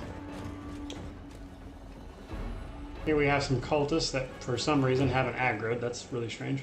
You're a good person. I like you. It's time to act! You can trust me. I am yours to command.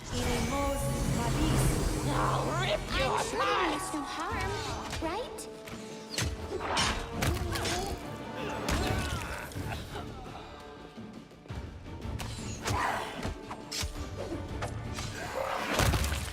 Thanks. Antonio asks if I'm going for a full Sword Saint or am I multi-classing into something. I'll be taking up Duelist here in a couple levels. I'm off! I'll tear your throat out. Strike!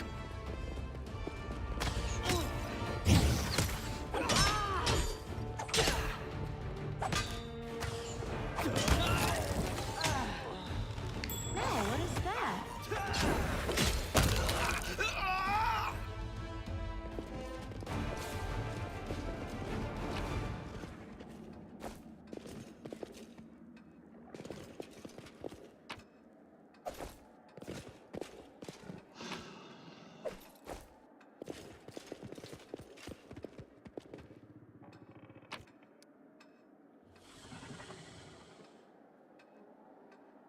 More scrolls in a wall compartment there. Alright, and we got one more room to clear before we can call Horgus up.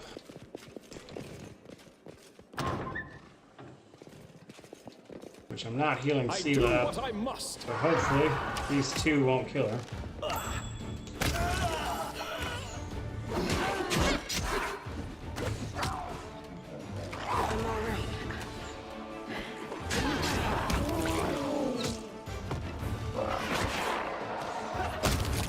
Oh, nice.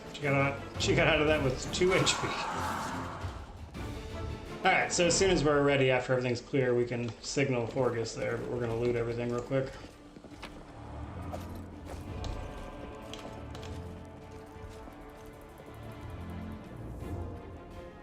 I am helpful, am I not?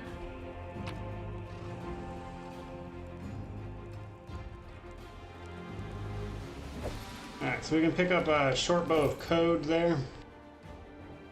That gives a +1 bonus to attack rolls against chaotic creatures, which is actually pretty handy because most of what we're fighting is chaotic. And then we can signal Horgus whenever we're ready. Antonio says he heard Deadfire didn't sell well like Tyranny, which is sad. So Deadfire actually turned a profit, I think it was like last year, which you know, isn't great, but it did actually wind up doing better long term. When they announced Avowed, apparently sales of Deadfire actually picked up a ton, and they were able to finally make their money off of it. But on release, no, it did not sell particularly great. There's something here.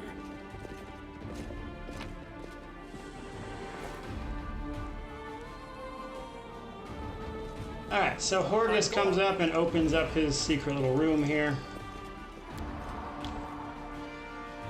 I am helpful. We can grab that breastplate +1, which I don't think is super useful for anybody, truthfully.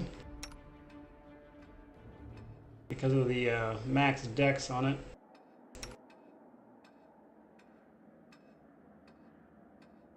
It might be better than her Crypt Raiders armor, actually. Yeah. And I don't think anybody else can wear that. So...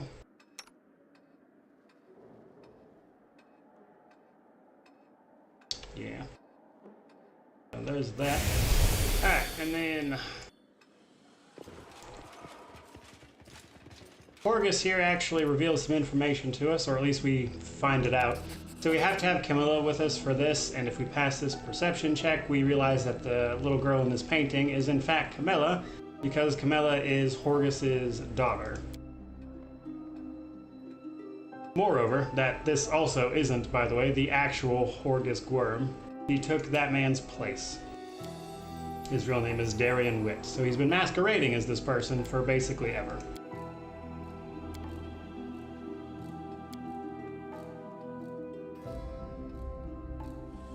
Oh, this is probably a good time to mention this. This fourth option here, I have a chance to mention that because this character's deity is Norgorber, I actually have some deity-specific dialogue here I can choose from.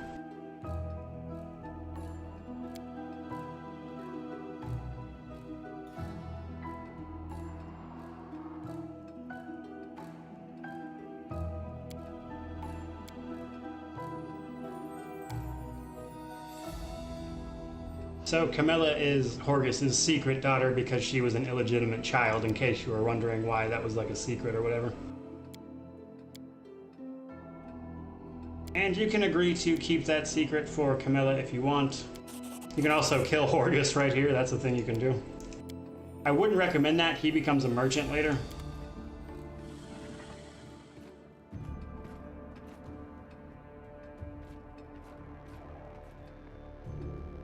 And that wraps that quest up. And now we get to run back outside.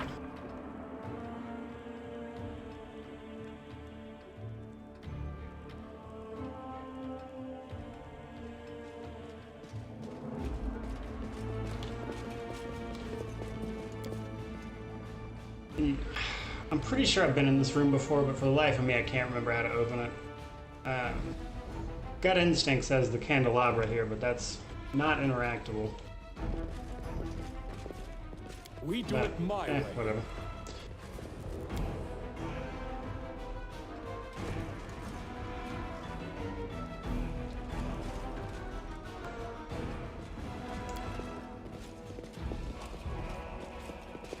So is the whole game based in this one city? No, this is just the first act of the game. We leave after the first act.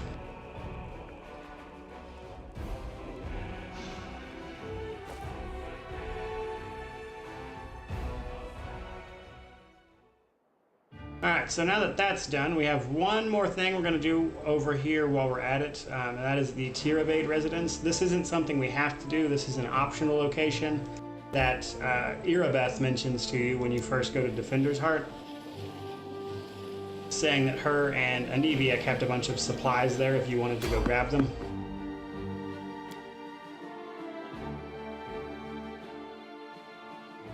You'll make a fine trophy. Well, Sela's probably going down. Probably should have healed her up before we left. This'll leave a bruise. Oh. Somehow she managed to take exactly 1 damage and be left with 1 HP right there. Alright, so we'll get her healed up, as you might imagine.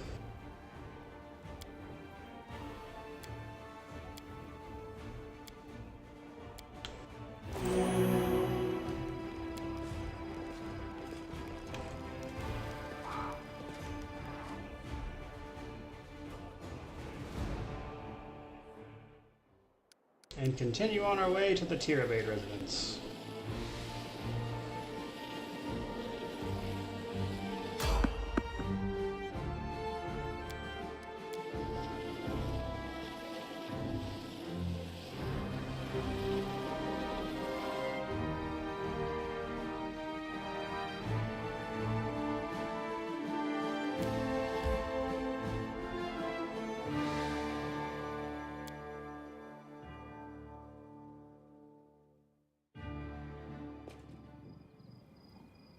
Okay, so our team is fatigued, but we're going to try to clear this place before we rest, but we're going to go ahead and save just in case.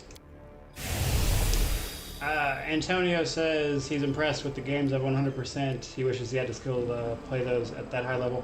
Honestly, man, I wouldn't call 100%ing games skill. So, like, I realize that, like, the nature of doing reviews after 100% kind of leads people to, like, be like it's some sort of, like, bragging, but it's really not. Honestly, I see it more as a dedication of time rather than anything else. So, at the end of the day, video games, and especially with as many of them as I've 100%ed, 9 out of 10 it comes down to knowledge more than anything else, and just kind of applying strategies and things to it. Like, you give me enough time, I'm gonna 100% anything. It's just how much time do I want to spend on doing that, which I think is true of most everybody, and that's kind of part of the reason I do reviews that way, is because that way I can kind of show people that this can be done for starters, while also showing them as much of the game with an informed opinion as possible. But like, it's not ever meant to be like, look how skilled I am at gaming thing, because honestly I think that would be kind of dumb.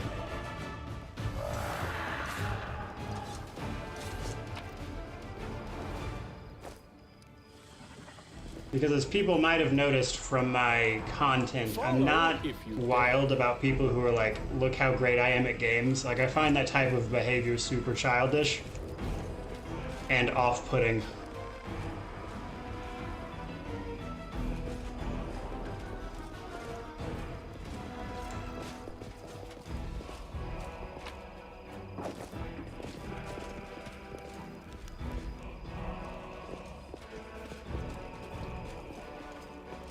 Okay, so I think we're gonna go ahead and rest because there's a bunch of monsters in that building. Everybody's about dead and fatigued, so probably a good time to pack it in. A thief once broke into our house. His hands were cut off in punishment for his audacity. And quite rightly too, I think. Don't get your hopes up, lady. Even if they cut me hands off, I'll be picking coin pouches with me teeth.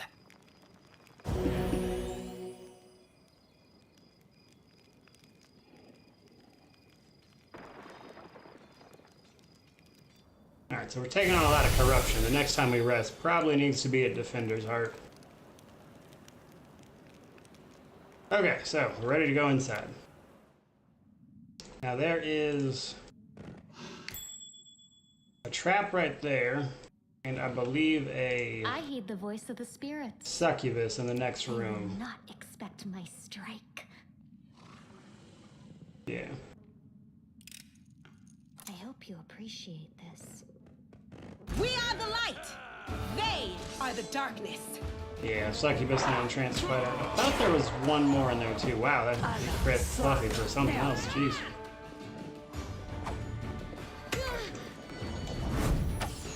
Too late to how Yeah, that guy is hitting ridiculous. Jesus. Could this happen? Ugh, I have to reload on that one. Yeah, that guy was just decimating people. He had like 320 hits in a row.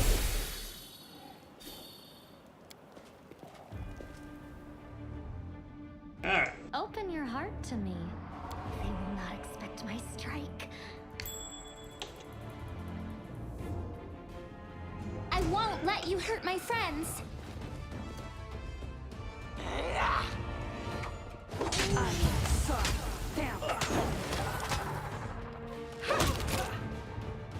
There we go. Just got super unlucky last time. He had like 3 or 4 crits in a row and he knocked like half the party out in like just a couple of hits.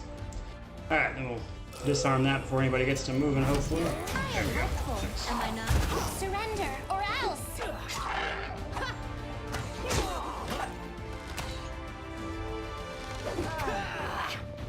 Now we have our fight against the succubus, provided anybody can actually hit her.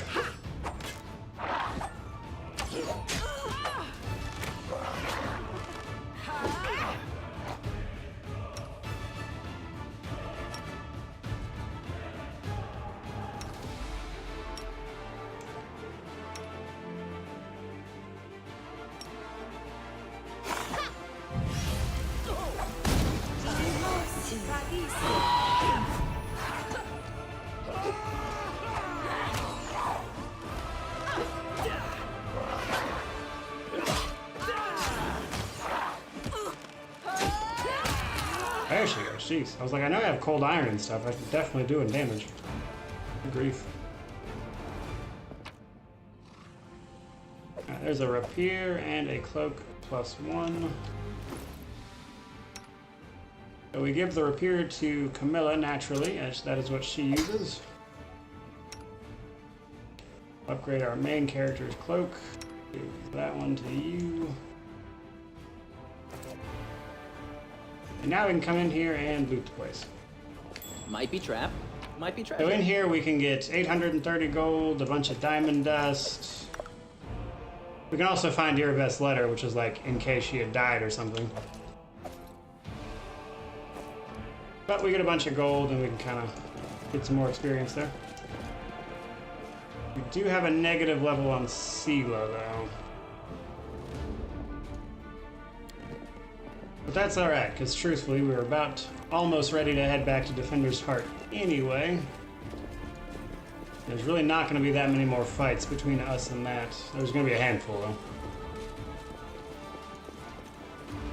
Alright, and then we will heal before we take off. We'll make things right.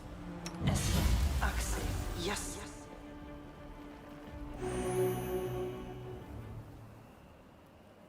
I'm gone.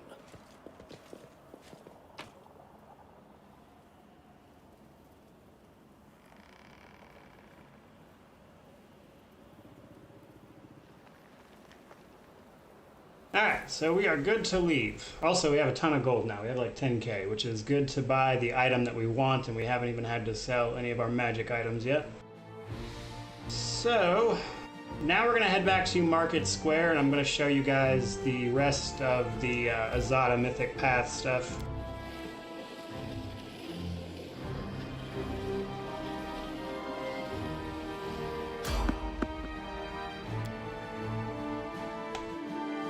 I actually kind of hate going to the Tirabade residence a little bit because it's so far out that you get caught in random encounters and stuff constantly. And if you can't evade them, it gets really annoying.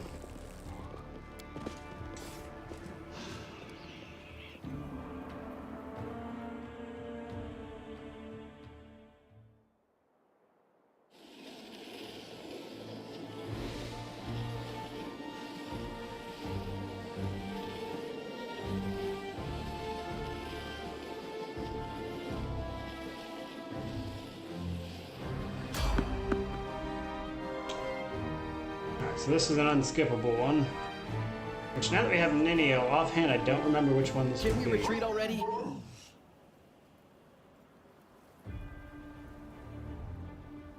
Save the messenger. Oh, okay. Yeah, we're probably about to get attacked. I think we took too long.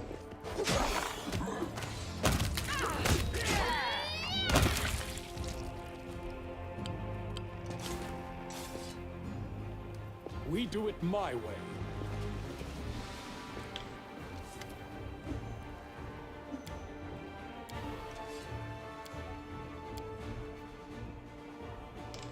Yeah, that's what I thought.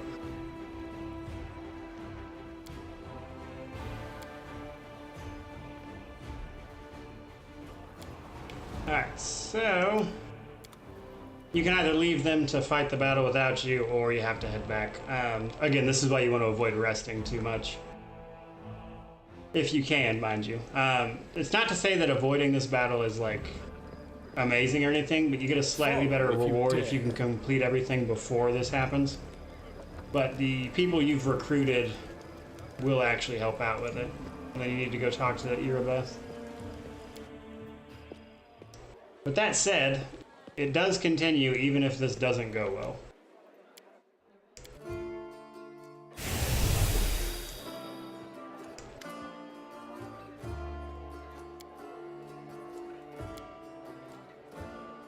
So whenever we're ready, we can hit start battle. So truthfully, I'm pretty terrible at this one. You need to attack like specific people before they burn buildings and stuff down. And there's a ton of enemies for this.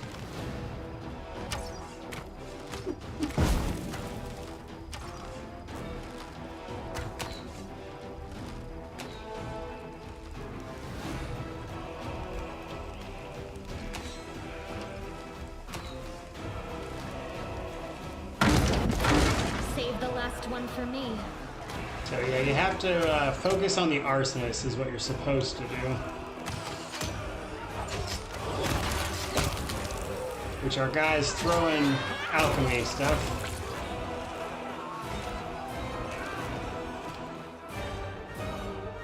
No glory without risk. If you get a little too overwhelmed, you can like pull people back to like this main little group here and they will engage. But they will die just like everybody else. Still haven't seen any arsonists, thankfully.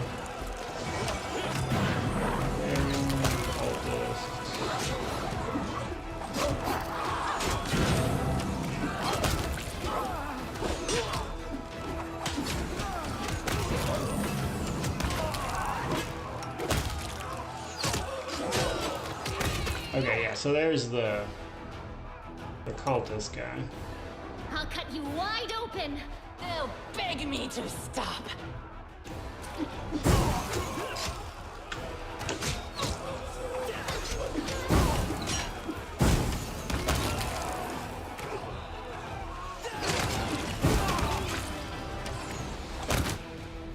Cover me, all right?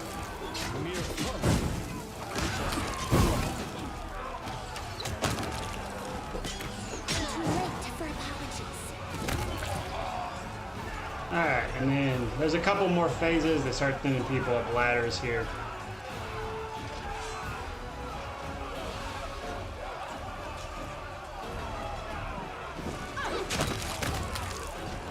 But yeah, I'm terrible at doing this particular fight. The group I like to run is just not good for it. And you get overwhelmed pretty quickly. And it becomes a little difficult to track down the arsonist.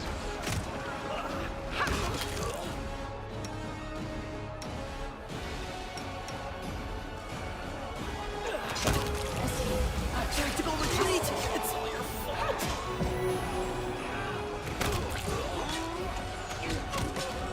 The Inheritor, guide my blade!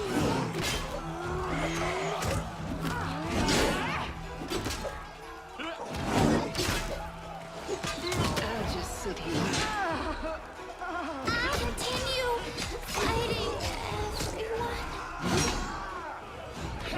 Let's see here. I think window is all we've got left. I'll rip you apart! Oh, we got 2 arsonists over there taking stuff down, which we can't really get to without losing window. So we've definitely lost this one. But that's probably for the best. I can show you guys how it keeps going on anyway.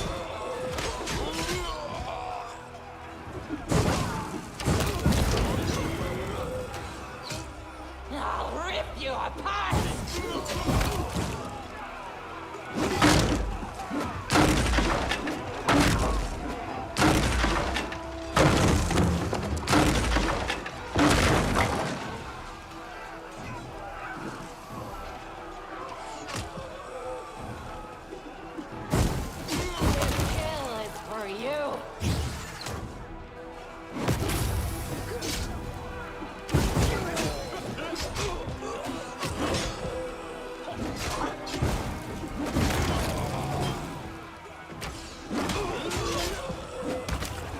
So the Minotaur there will just absolutely wreck the barricades and stuff.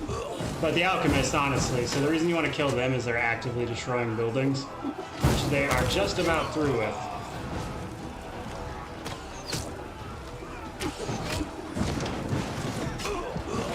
No match for me.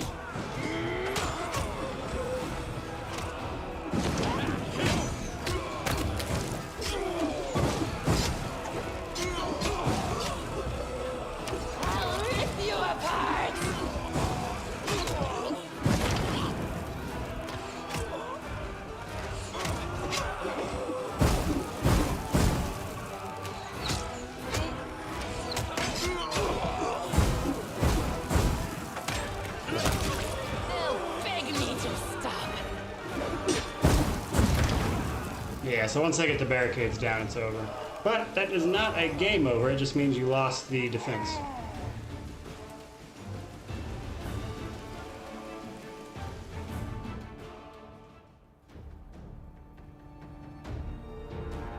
So that's the only timed event in the first act here.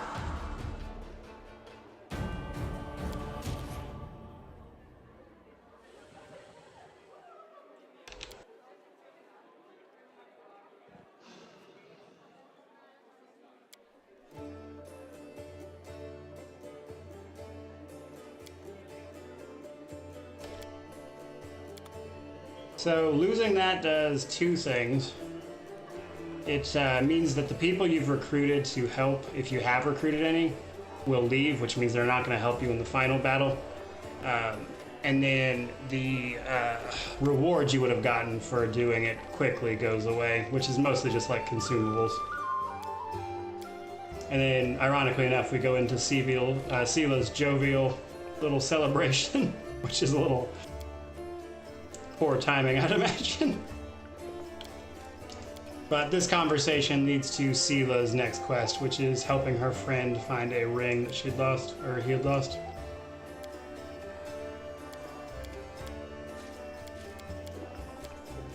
But they'll kind of explain how they know Sila and everything.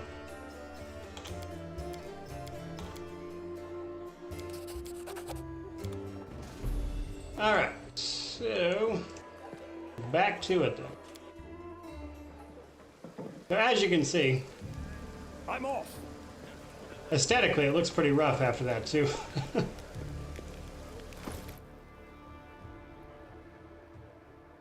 But we'll go ahead and rest everybody up before we leave, and then we'll get back to what we were doing.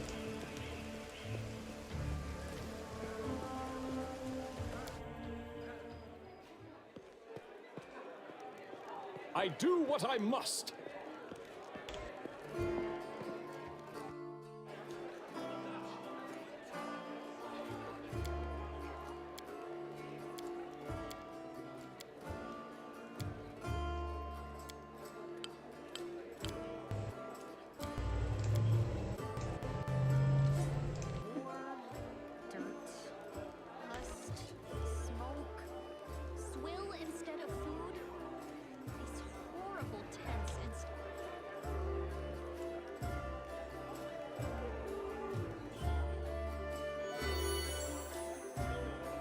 Alright.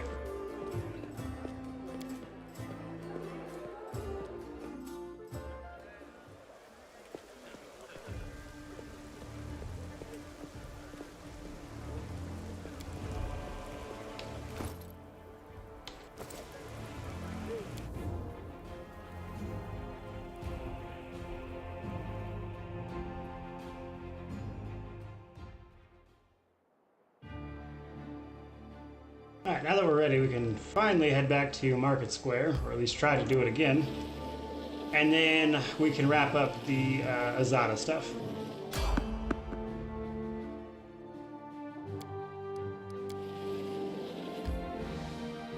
Antonio asks, what mythic path would you say, if any, is right in the middle of good and evil? More of a I do what I want that suits me.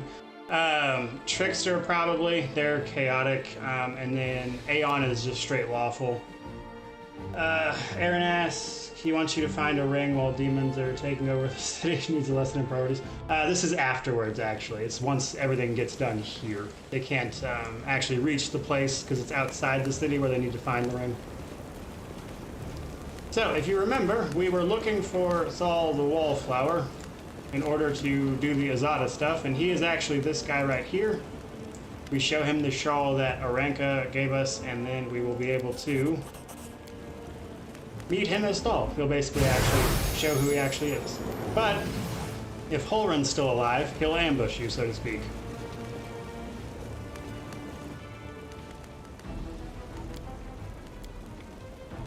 Now, you can choose to not intervene at all, and if you want the Azada, that's not going to work. You got to do something. And basically, you have to step in. The light, take you!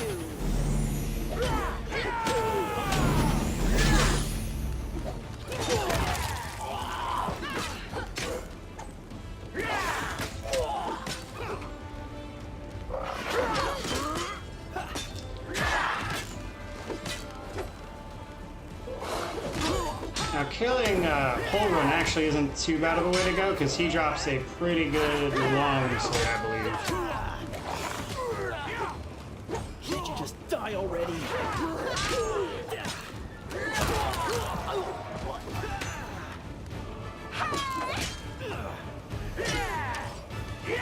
Just sit. Don't worry about me. Alright.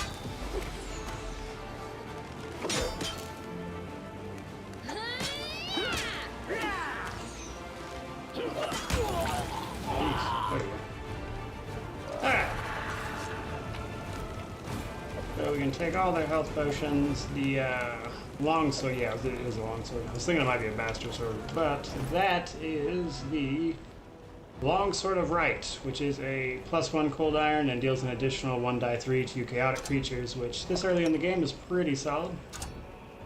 We'll give that to Sela since she uses longswords. Rely on me. Soot is restless. I wonder why. Yes.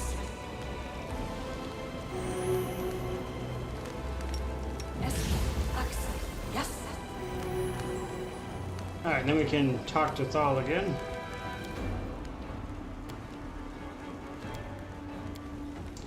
And he goes up to meet with his companions at that temple we were at earlier, where we met all of the Desnans to begin with.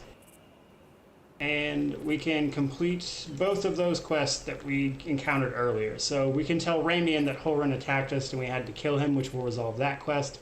And if the battle had not happened, or we had won the battle, then him and his Desden acolytes would actually join us for the the final battle. But because we lost, they won't be doing that. But that is how you could recruit them.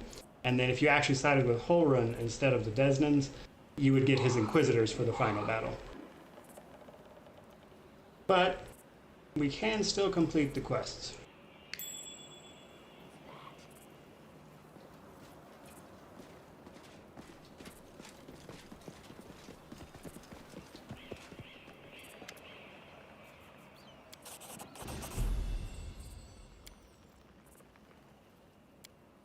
Yeah, so you can try to recruit him, but they'll be like, it was destroyed, so I can't help you out. Alright, and then the 3 acolytes, if you will, are inside the temple here. And then if you talk to Ilks, the one who gave us the quest to begin with, you can just attack them, which again, wouldn't do. But if you talk to them and sing their song with them,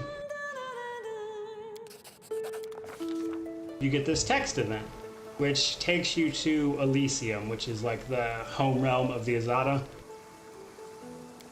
And then as you move through the text event here, you'll actually meet a few Azada.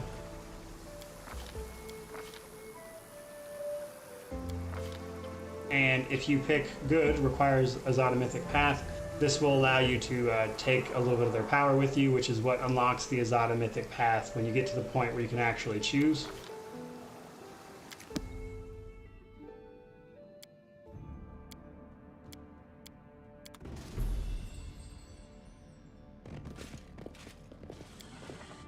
Which is everything we can do in the market square.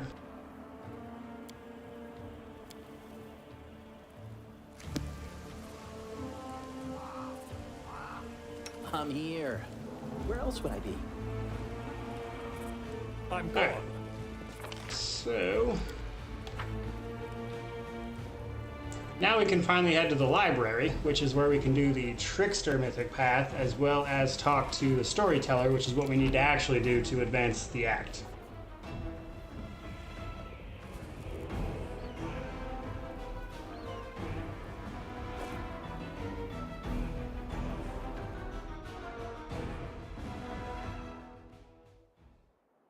And the library is up here.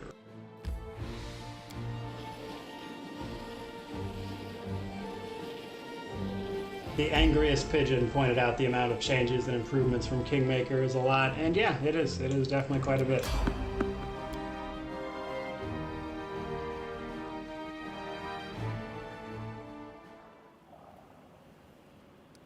Okay, so we spawned into a random encounter with basically no one, which happens sometimes for some reason.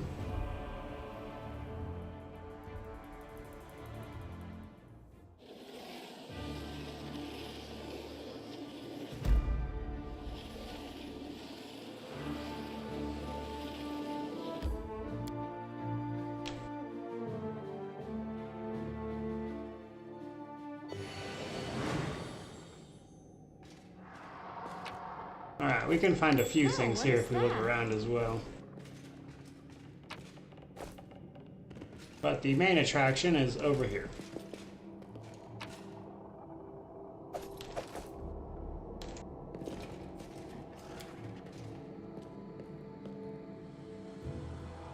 Alright, so they're trying to kill a bunch of people by burning them alive, which they succeed in because we took too long. Everybody besides the Storyteller. Again, this is dependent on whether or not you got the battle at Defender's Heart sorted out quick enough or not. The Storyteller won't die because you kind of have to save that one. But the other three here, they are a potential ally for the final battle as well. Now, we can pass a lore religion check and stuff to realize that these are not Crusaders, but actually cultists. And if we talk to them a little bit, it opens up the requires Trickster Mythic Path, where we can basically just be like, go do this weird thing in the name of a cult or whatever. So this is what actually unlocks the Trickster Mythic Path. And we see the consequences of this later.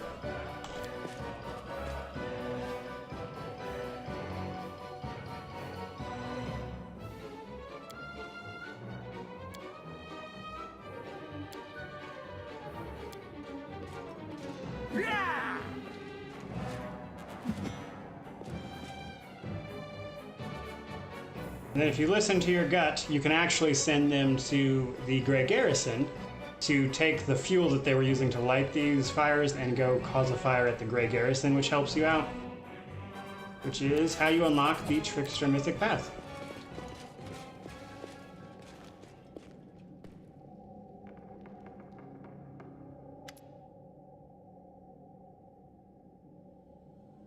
Alright, and that brings us to the Storyteller, which is the same Storyteller from Kingmaker.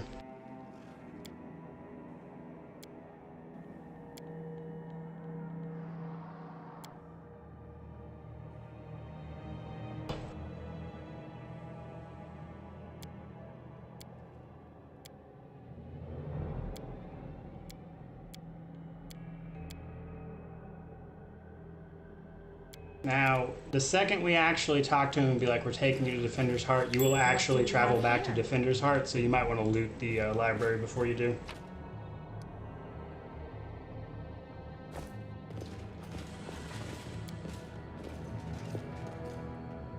that was easy.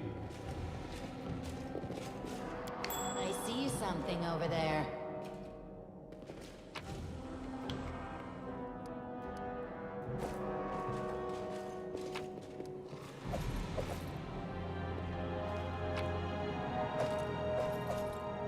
We also find some full plate that we can give to Sela, which will be an upgrade from her half plate.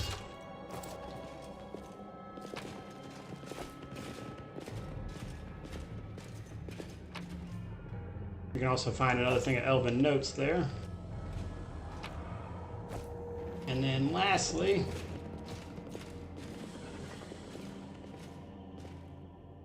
I don't think I passed the perception check, but this is actually a false wall. There's a room behind this. That said, there's nothing really good in there. There's not like a unique weapon or anything. Alright, and then whenever we're ready, we can just say that we're taking you to Defender's Heart, and then this will actually like travel you back to Defender's Heart. So that's worth mentioning.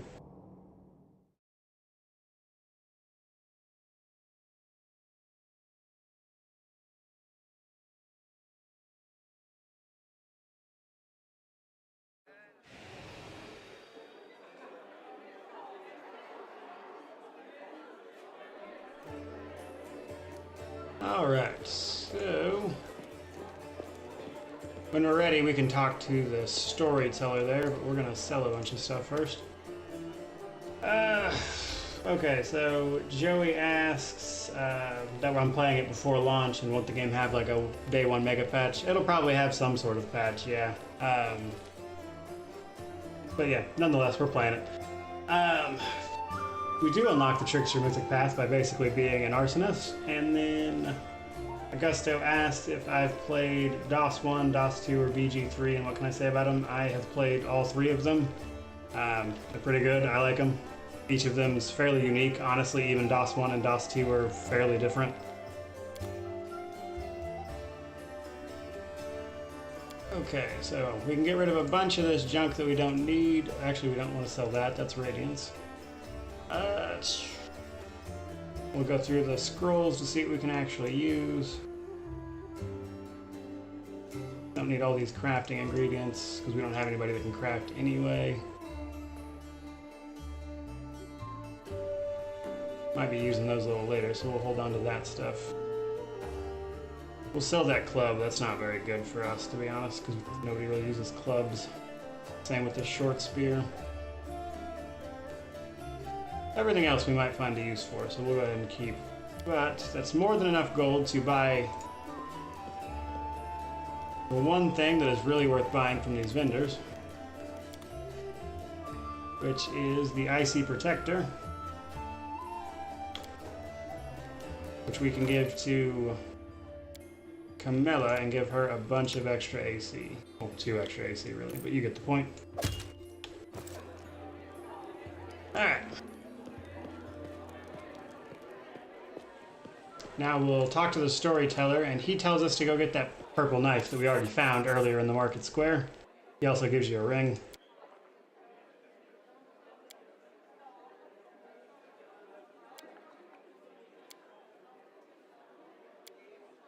So, the storyteller here can see like the past and stuff through items and things, and he was going to check out the Wardstone. And once you go get the purple knife from him,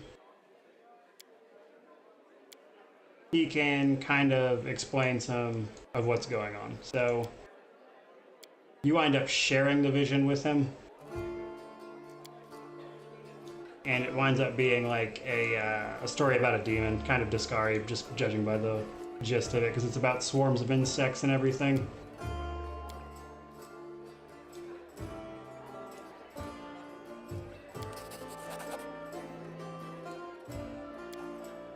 But, as he points out, what he saw there was actually the future and not the past.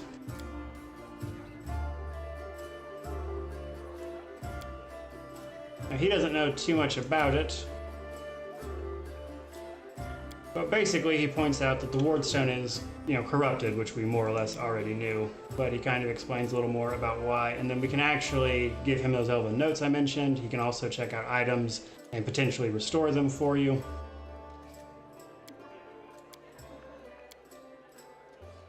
And he's a bit of an info dump, to be honest.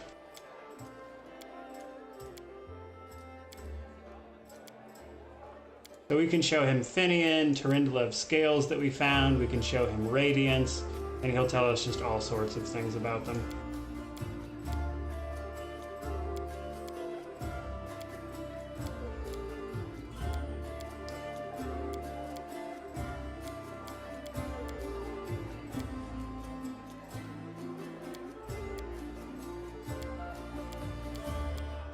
Alright, so we'll give him those Elven Notes, and he'll tell you more about the history of the elves and the Earthfall event, which is what he's personally researching. And then, lastly, oops, clicked the wrong thing. Now we have to click all the way back through it. Okay, so again, you can also have him examine stuff, and that's how you let him restore unique items that you found, which at least in Act 1, there's one. Now, that is what you have to do, even though it's not super connected to the actual Grey Garrison stuff. You have to go talk to the Storyteller. He has to explain the exact nature of the corruption and what happens if the Wardstone doesn't get cleansed. And then you can go talk to Irabeth to deal with the Grey Garrison. We do it my way. But we're gonna wrap up a few of our quests real quick. Psst, look, Chief, I got something to show.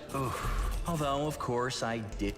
So we never finished Woljeff's quest from, I believe, the first episode, actually, which was just wrapping up the quest and realizing that he actually did steal the thing that they accused him of stealing, just not in the manner in which they accused him of it.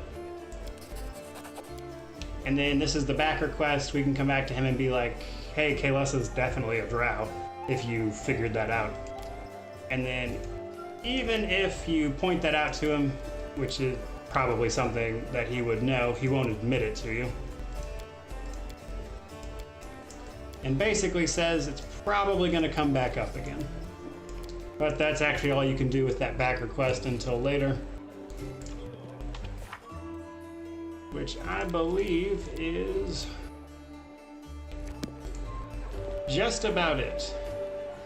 However, in addition to all that stuff we did, if we talk to Anivia and ask, are there any suspicious places in the city that I should pay attention to? She'll mark a couple more on your map. And those locations actually have unique items, even though they aren't actually required to do literally anything. One of them is a kineticist helmet, or a diadem, if you will, that actually gives crazy stats. But that said, I think that's going to call it for today.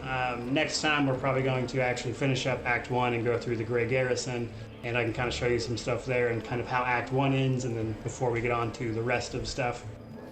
So, with that out of the way, guys, I hope you enjoyed it. Remember to like, comment, subscribe, all that YouTube jazz. I really hope you enjoyed it. But I'm out of here. See ya.